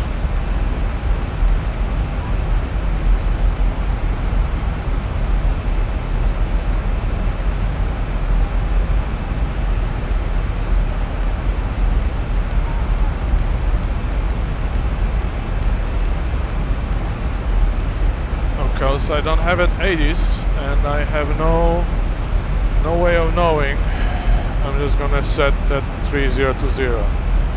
Myrtle Beach International Information There you X-ray. go. 1900 Zulu weather. Wind 110 at 8, variable 080 to 130. 24. Visibility more than 10. Sky clear. Temperature 19. Dew point 15. Altimeter 3024. Arriving runway 36. Departing runway 36. Advise on initial contact, you have X-ray. What's going on?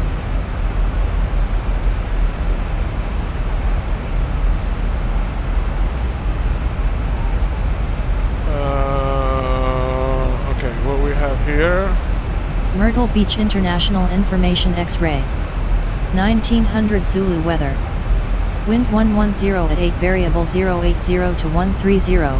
Visibility more than 10. Sky clear. Temperature 19. Dew point 15.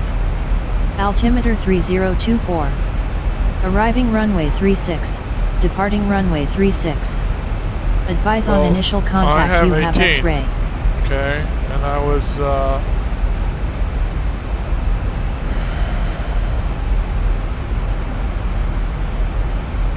how you can have a 36 when the wind is 110? Myrtle Beach International Information X-ray. 1900 Zulu weather. Wind 110 at 5, visibility 10. Sky clear, temperature 18, dew point 15. Altimeter 3022. Arriving runway 36. Okay, 3022 it is. 3022 now. It was 24. And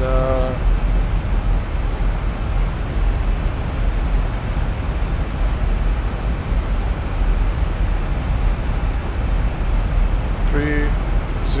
Okay, see, I'm rushing now. Slash 30.22. Here. Execute. Okay, again, legs, good. 38 miles. Okie doke, so we're gonna slow down.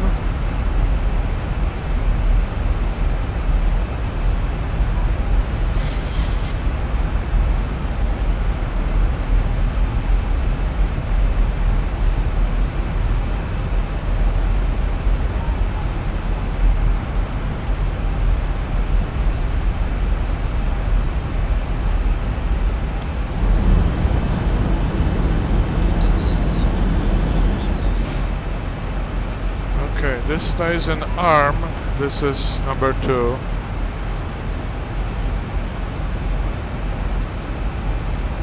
And we're just gonna put the seatbelts on.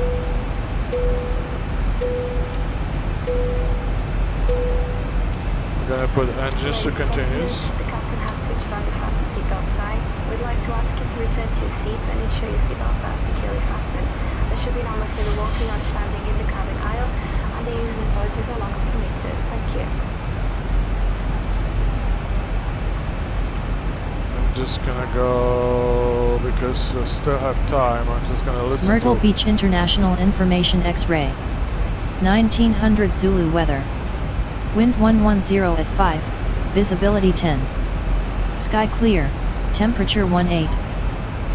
This is 1900, so it's 1 hour 14 minutes. We're gonna leave it as what it is, okay? Okay, now we're gonna zoom in here, because I want to do this maneuver properly.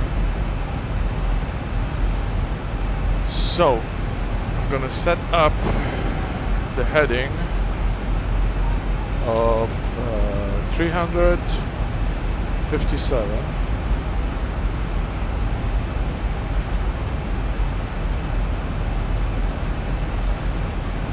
and move this back to 25, because when we move to heading select, it's not going to be a right one.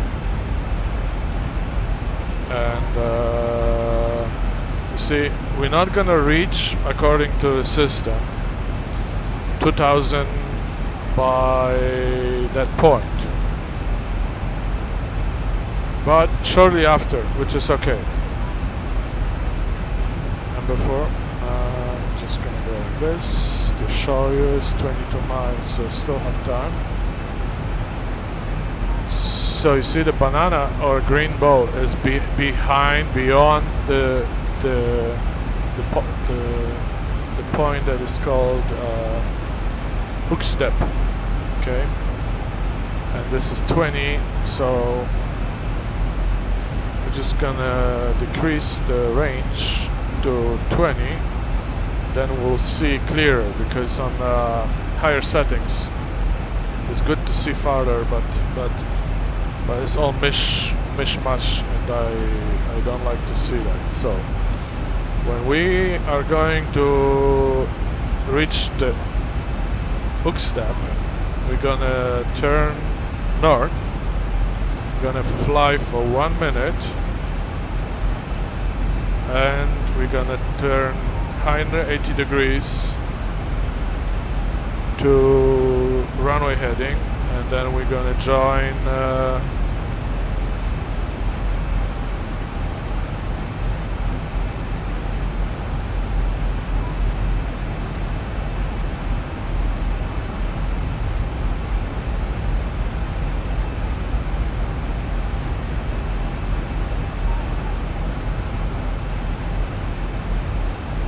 okay, 131.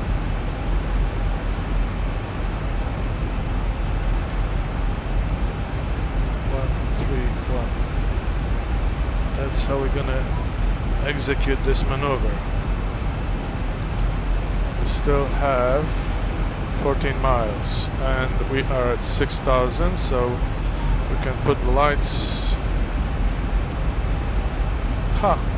We all had lights since the beginning. You see, when you run a checklist, you will know that you have lights, but I did not go and look at the airplane like this, and did not know that we have landing lights pretty much all the way. But you see, this is not like a huge mistake. It's not a safety issue or something. So yeah, I'm running out into mistakes like that. But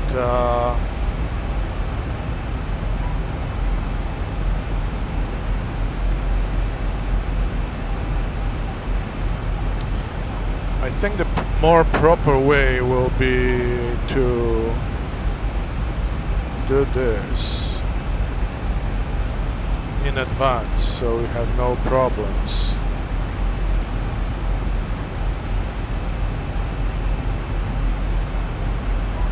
When we switch, so I can do runway heading select right now, and nothing will happen.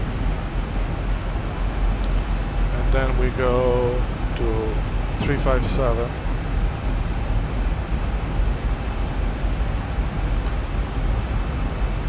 without going right and left, you know? That's what I was trying to avoid.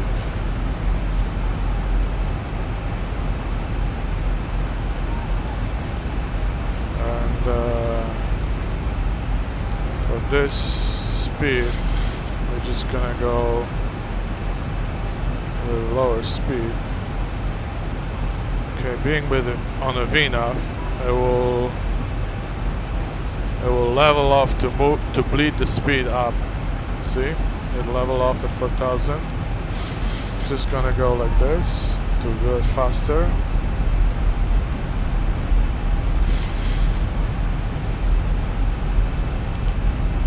Because then we have to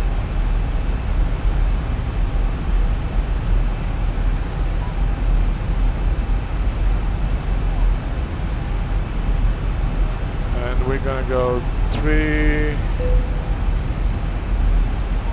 too much, 2, 5, 7, and when we straight we'll need to fly for 1 minute.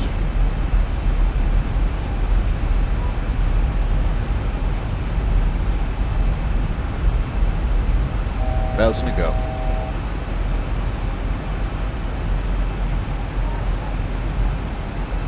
2,500.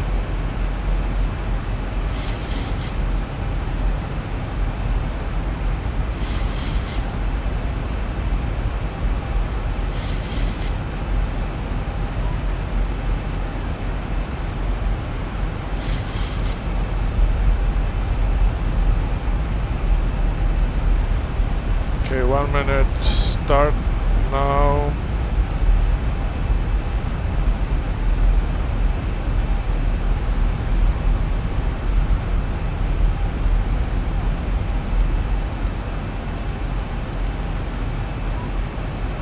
So we're gonna go again this way.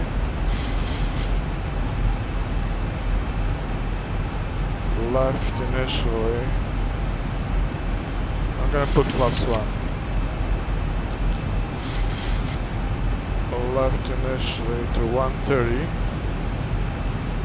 131.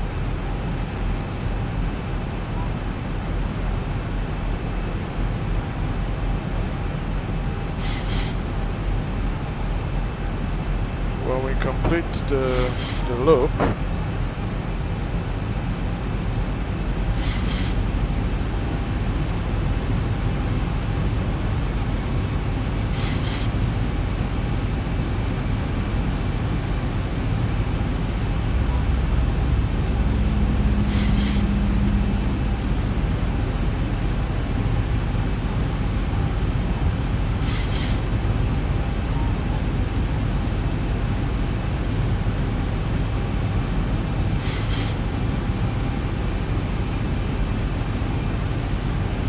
can go directly to Hookstep. Oh, we don't have a Hookstep anymore. Okay.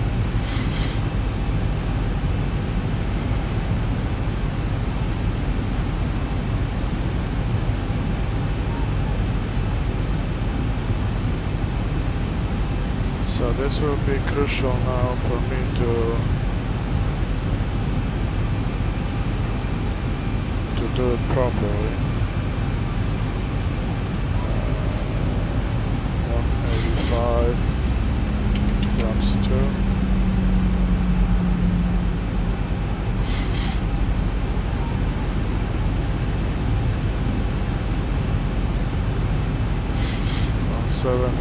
Oh, chakra.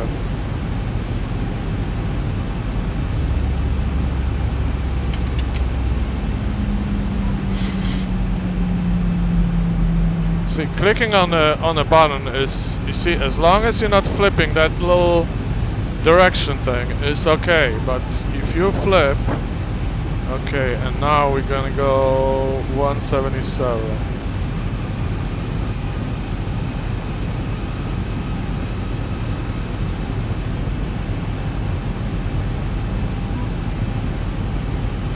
As long as you're not flipping and 170. we're gonna go 10.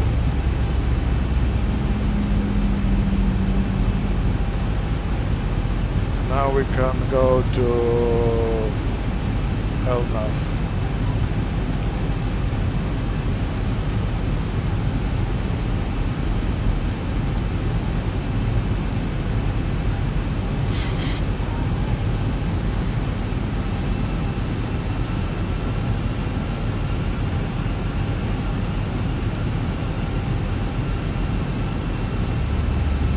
I went a little bit too fast because now it's on a proper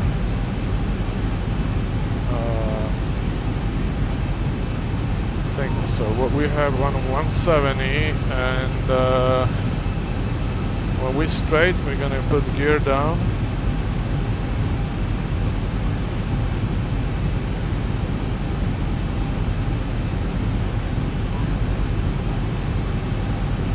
We're gonna slow down, 65.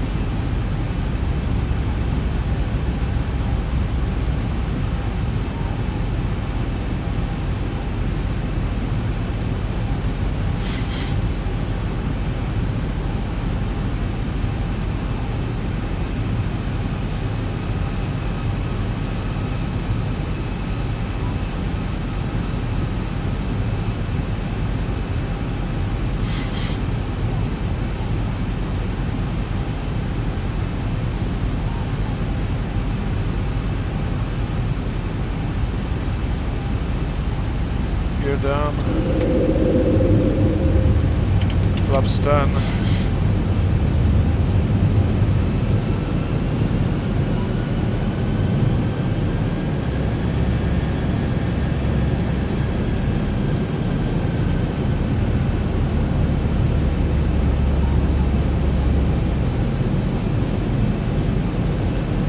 And we're gonna click approach. We're gonna arm approach. We have approach, and we're going so this and speed 150, and we're gonna set 3000 for miss, and we're fine.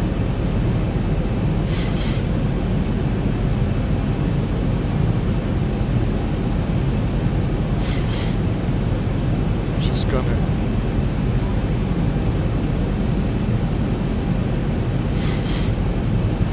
is for remembrance. I see the runway, so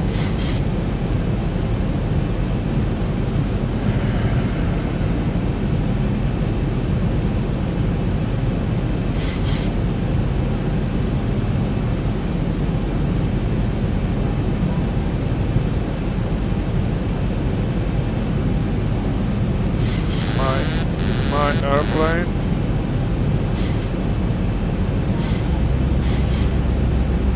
1,000.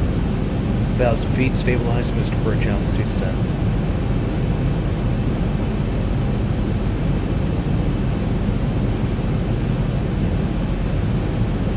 We don't want to go too quick.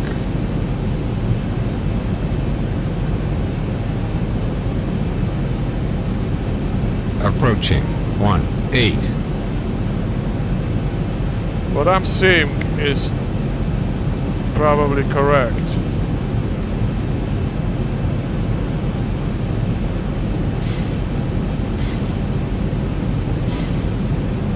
Okay, we're below. 500. So 400.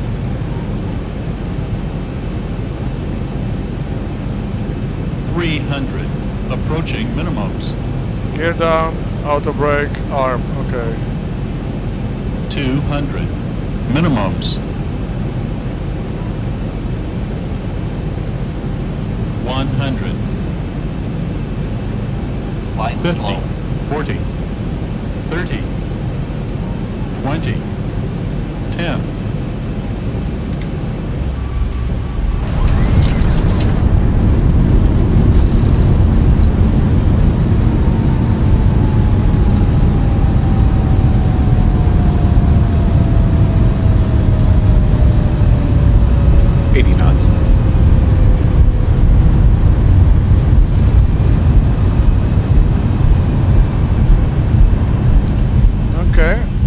did. Gonna manual brake. We'll slow down enough to take the high speed. Thank you for flying Ryanair. Last year, over 90% of our flights arrived on time. We hope you enjoyed yours, and we look forward to welcoming you on board again soon. Ryanair. Low fares, made simple. We're just gonna stop here, because normally first officer will clean up the plane, but the plane isn't moving, so I just don't want to go off. See what happened? It's like so difficult to move everything with that mouse. Smoking area, which is well outside the terminal building. On behalf of your crew on board today, we'd like to thank you for choosing to fly with us, and we wish you a safe onward journey. Okay, and strobes to continuous, and then 2, and then extend this. Okay. So, welcome to Myrtle Beach, and it was an uneventful flight. I did a little bit of loop on my own, and according to the proper procedure, that's how they want you to land from.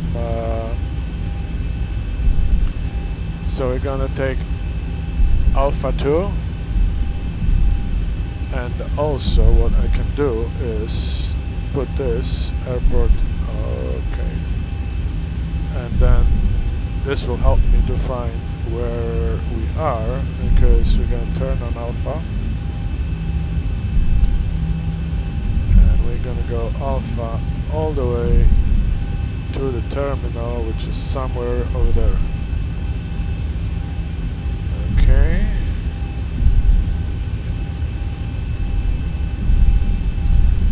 When we stop at the gate, I'm just gonna do rerun, because well, it wasn't that smooth 100%, because I was struggling with to get on proper. Okay, slow down, airplane 29. This is your speed here. So, just gonna kill.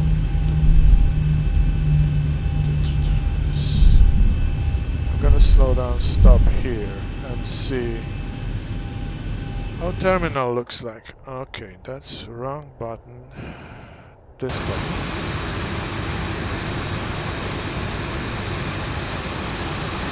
Because what I'm seeing that we have 6.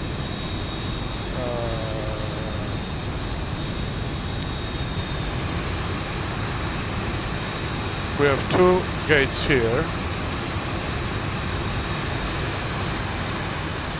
and one stand here, and some gates, but the trucks park, and then this gate, and this gate. So let's go all the way to the corner to this gate, and we're gonna park there. So let's go into the plane. Release the brake, because I was holding. Add a little bit more thrust.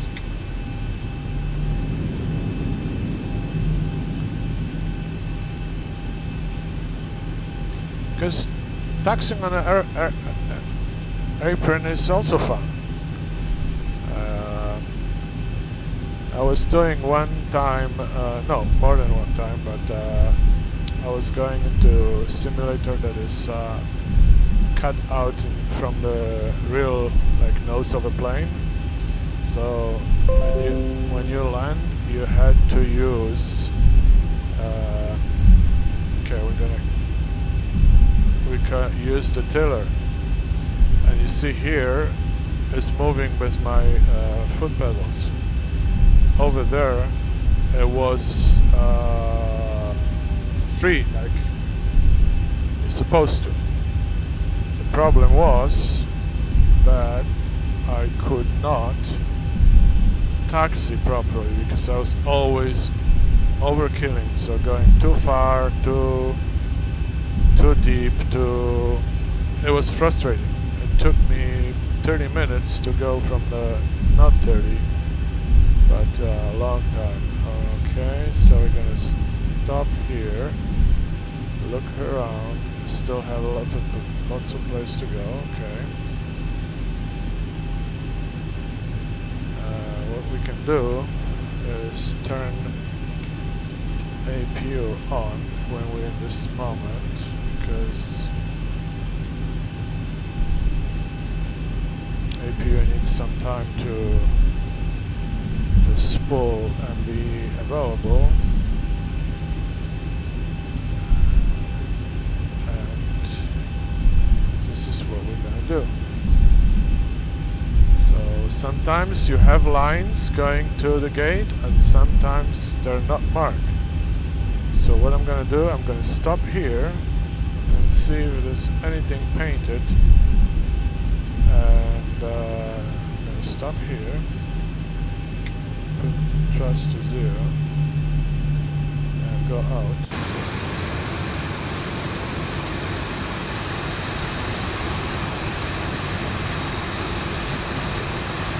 So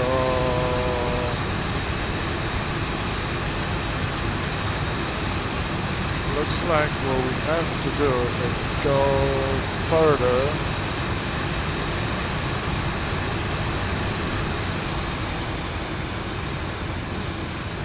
and there are no lanes painted, so we're just gonna use the grid from the marks. So we're gonna turn somewhere about 1, 2, 3, 4, 5, fifth one, where the cart is right now.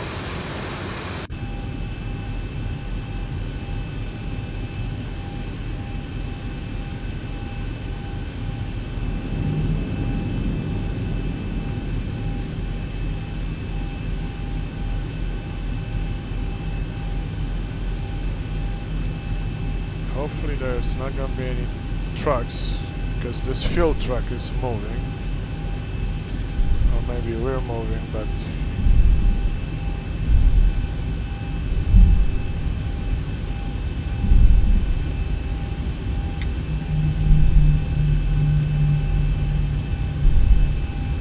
so we're gonna turn here.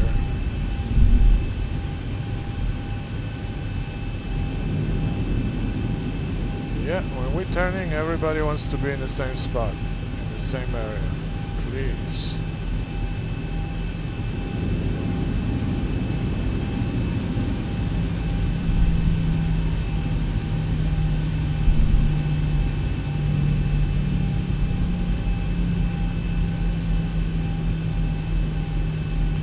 So what I say, 1, 2, 3, 4, 5th. So we are in the right spot. But again, plane does not like to turn with no speed, and those guys are not helping me here. So we're just gonna straighten and wait for them to figure out what they want to do. Okay. We'll say the passenger, the gate is not ready yet. Okay, wrong button again.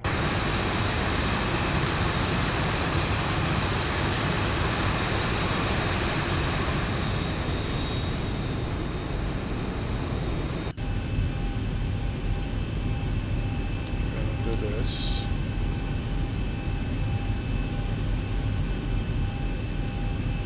Now the fuel truck is on our way.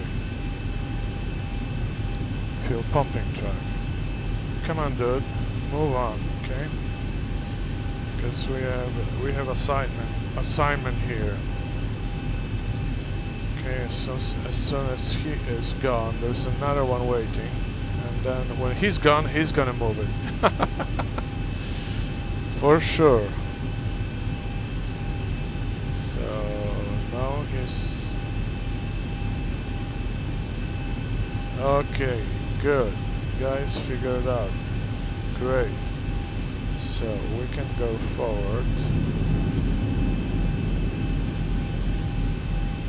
And I'm just gonna go outside.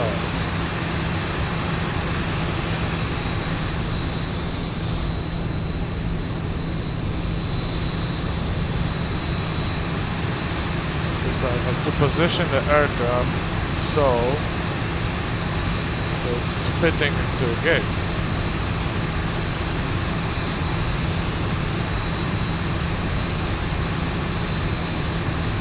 And it's not running out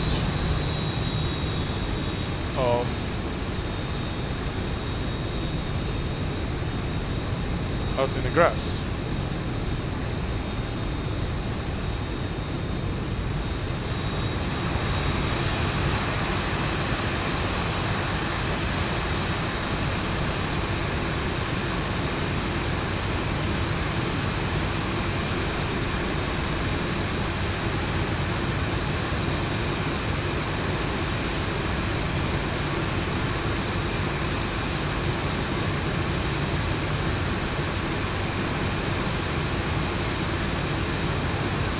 Okay, one more, a little bit more. Now we're gonna stop here. I think we are fine with that parking. We're gonna put our trusted APU. We're gonna do it this way. Okay, done. So now I can switch the engines off and release the passengers.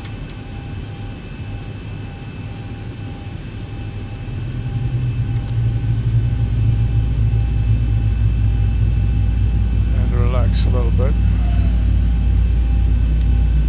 Okay, and then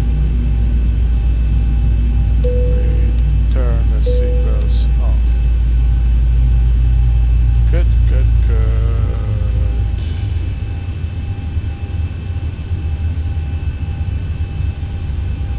Put this on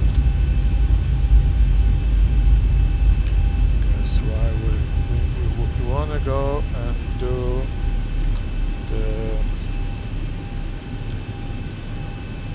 to see how we did it, how we landed. So this is flight, this is replay mode. I'm gonna go click on it, go outside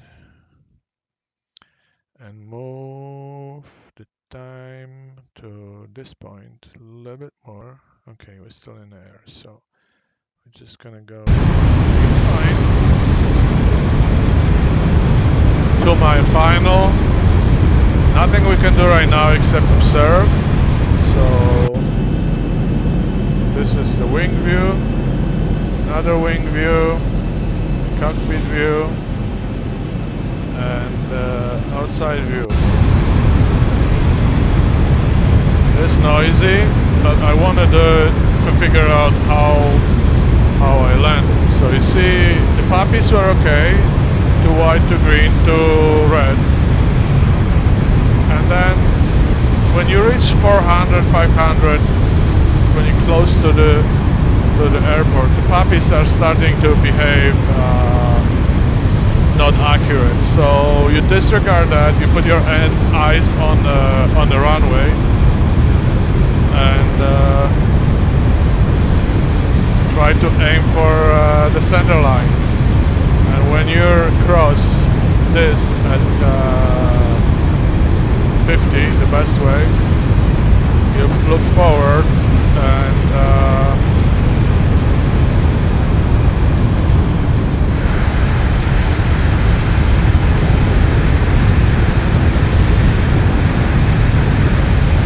not bad.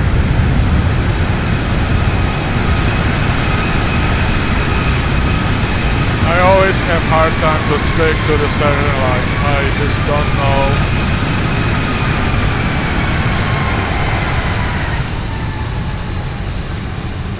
I just don't know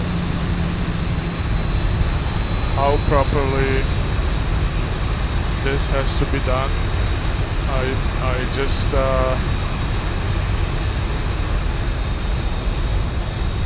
I wish I was So we're gonna stop here. We're gonna go back a little bit and look from the famous okay, and then we're too far. Let's speed it up a little bit because I don't see the plane yet.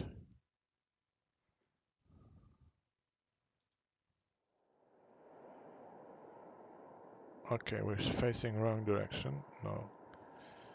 Oh boy. I don't know what is going on. I hear the plane. It's already there. Stop. But I want to see how we did it. Okay, this is too far. Too far. Here.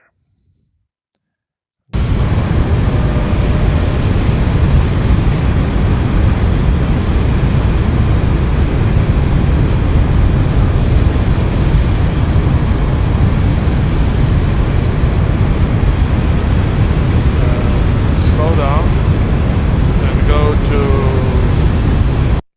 this camera. Yes, now I see the airplane. That was what I was trying to achieve. 500.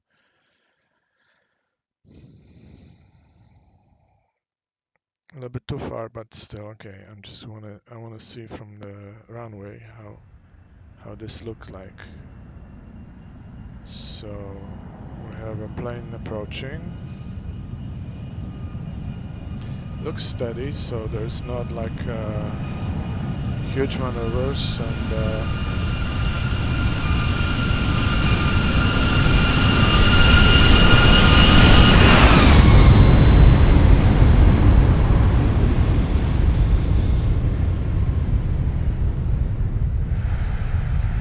okay, I touched the wheels. They were, well, not so perfect landing, but for me it's not bad. I will take it. And so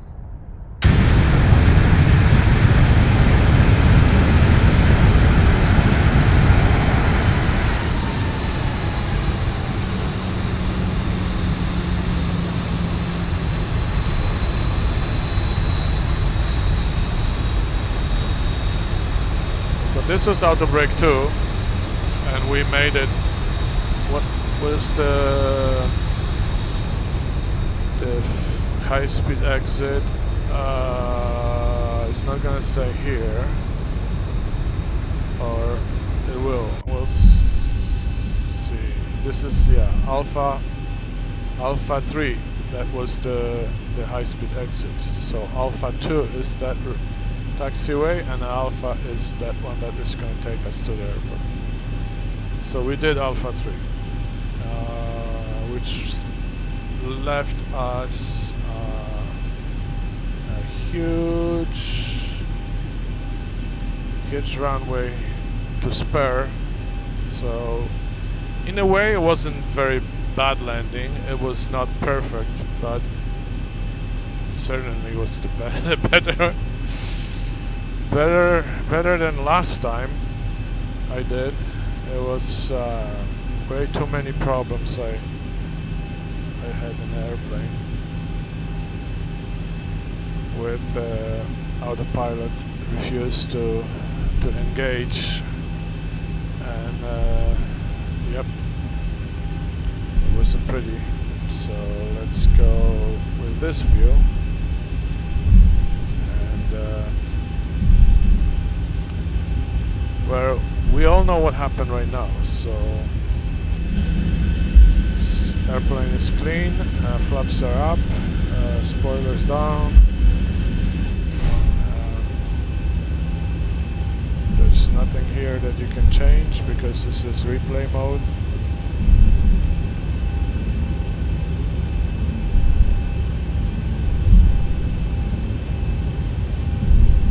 I could cut the speed, like engines out earlier.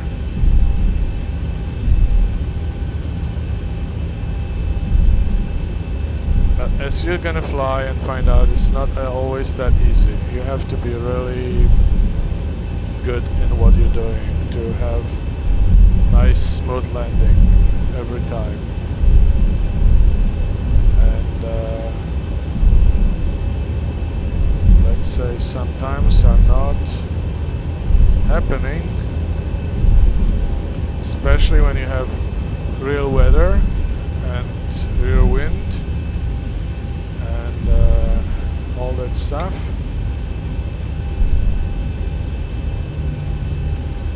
I recently added the weather to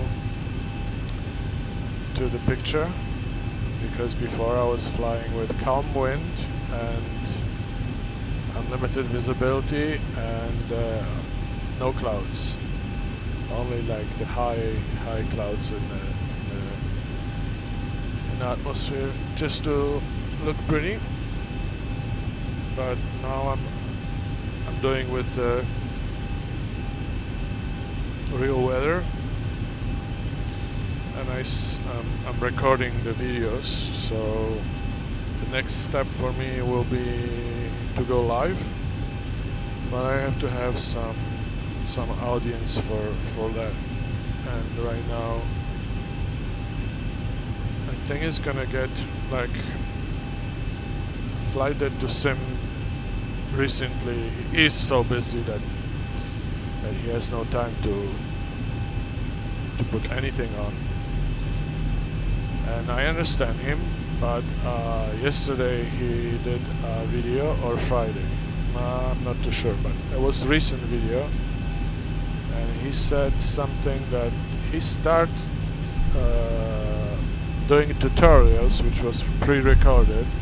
I'm not calling this as a tutorial. I say this is how I set up the plane in order to fly, and you can follow me. That's how I see this, okay? And I think is pretty much accurate, but I'm not the authority in this instance, okay? So you see here you have road painted, but I think it's painted and it's not gonna go to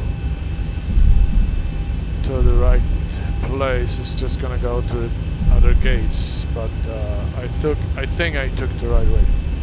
Anyway, so he said he started 2 years ago,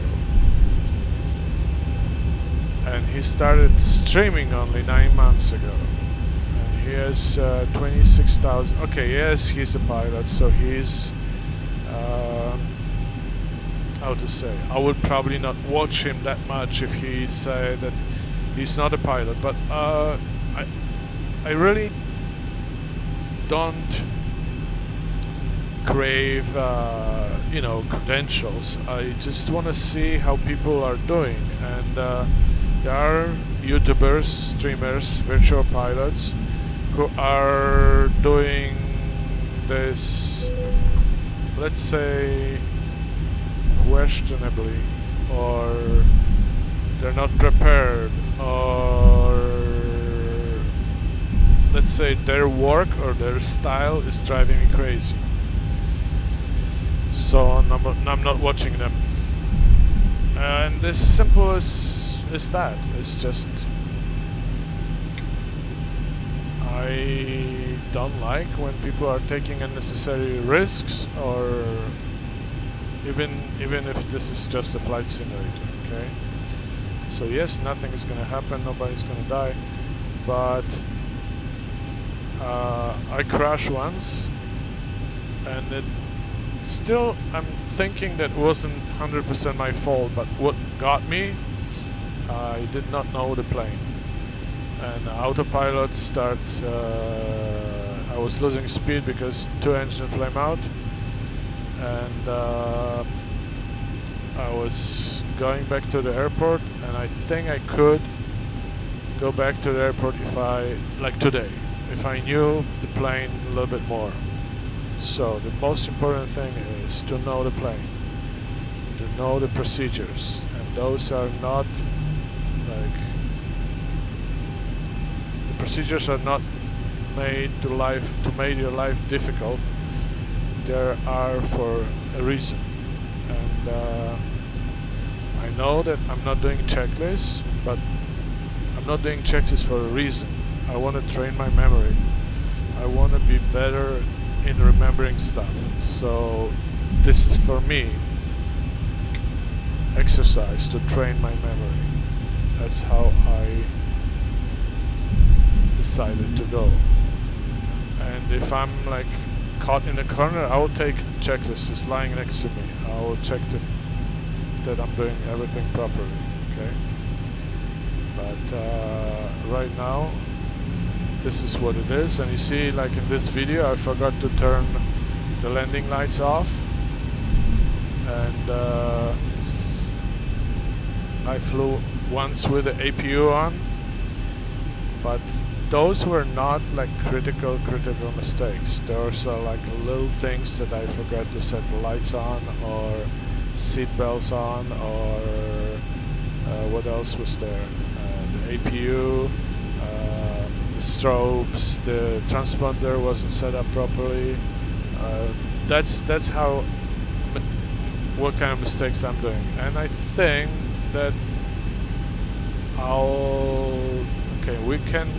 we probably go through the truck, because this scenario runs in a different set, I think. Because when I was rerunning, sometimes I had the airplane on my gate, and I go like, how the airplane arrived at my gate? I think that what is going on outside, on the traffic is running. That's their own algorithms and their own separate ways. So that's why you may see I was in the previous scenario, I had the different trucks. Yes. Now there are different trucks, and we may go through this fuel truck, that one, because it's not moving, and the wing will go through. In some occasions, I had an airplane park at my gate when I was doing replays, so it happened. Okay, so in order not to go through that, we're just gonna do this, okay? So nobody saw what's going on. We are at the gate, so we're just gonna go and go to ground services, connect GPU to the plane, to the bus, and turn APU off. We leave those two lights and turn everything else off. You may or may not do this, that really doesn't matter, okay? The plane will reset itself every time you flying according to your setup, which is here on that little tab, and then you have configure and customize settings, and then you go through all those sub menus, and you have the tab where I'm looking for the next page. Okay, when you have a little arrow like this, you have next page, and then you save and load everything that you change. So let's say you got here to the plane,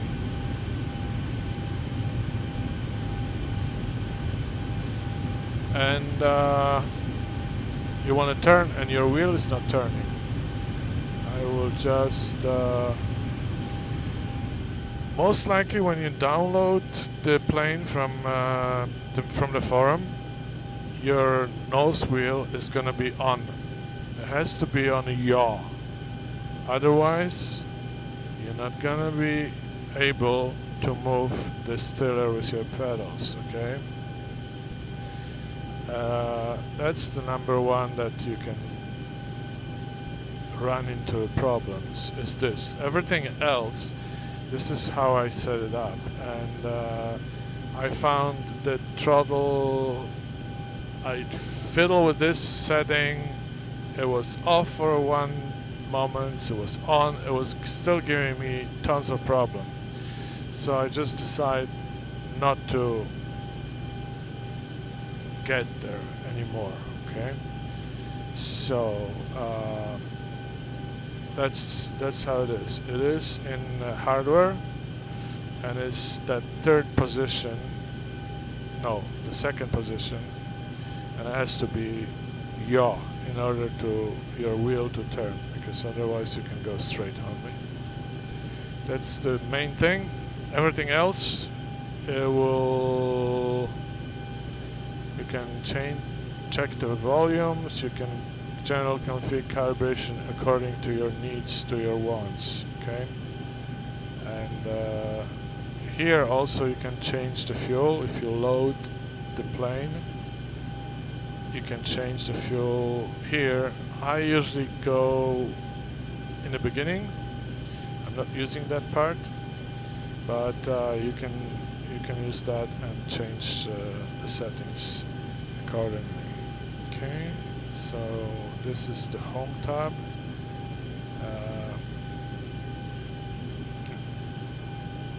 You can terminate the leg. You can start cleaning. And then you'll have noises like people are bumping into something, the vacuums are getting on. But for some reason this is not highlighted, so I don't know what's going on. Maybe they just discontinued that tab. And then this is the best, your map. So we can zoom in and zoom out. This is the runway. We were coming from 18. The point was somewhere here. We had to go, turn north, turn 180 degrees, fly back, and then approach. And it went. If I have to do exam, they will probably say that it was borderline. But in real life, it's pretty much. It's probably easier than doing one-person flight simulator. Anyway, enough of my speech. We're gonna go, next video is gonna be from that airport, Myrtle Beach, and I'll find out which state it is. I think it's still Georgia, but I could be wrong. Could be North Carolina, South Carolina. Sorry, because this is Charleston. Okay, I need a different map. You see, you don't have a borders, state borders here, or maybe they are in a certain, like those are rivers. Anyway, I'm just gonna go to a different map, find out where the Myrtle Beach is, because once I was flying from Atlanta, and Atlanta is here. Augusta, okay. Where is Atlanta? Yeah, there we go. I saw the plane was delayed and something next to my gate, and I was like, where's Myrtle Beach? So now I can go and explore. So I've been to Savannah, that's Georgia for sure. So, and then Georgia goes narrowly to the ocean here. So this could be a next state. It would be South Carolina. I'm not 100% sure. There is some kind of border here going like this. So yeah, I'm not going to be arguing with anybody. I could be wrong. It could be still Georgia. Maybe that corridor is wider. This is North Carolina for sure. So anyway, and thank you very much for everybody who stick around or watch this in sequence. You can always stop and come back to the video, and what I'm gonna do here, because this is on ground, and we're gonna turn your IRS off. Remember, when you click, you have to have this in the right spot. The problem is that when you see what's going on, for some reason the camera kind of shakes a little bit. They give you this natural kind of like a view. So you align your mouse in something, and then next time it's not there, or it's an opposite direction. So you have to be careful. So this is your overhead panel view. Everything is turned off. Everything is turned off. Now it's turned off. Now it's turned off. I leave those two lights on. Just go outside. When it's dark, you'll see the logo and the lights on. So that's pretty. Oops, I have the lights on. Come on, what's going on here? Yeah, the taxi light stayed on. Nothing will happen, see? You just have this reflection in the windows. That's how... And this is default X-plane scenery. There's nothing extra about it here.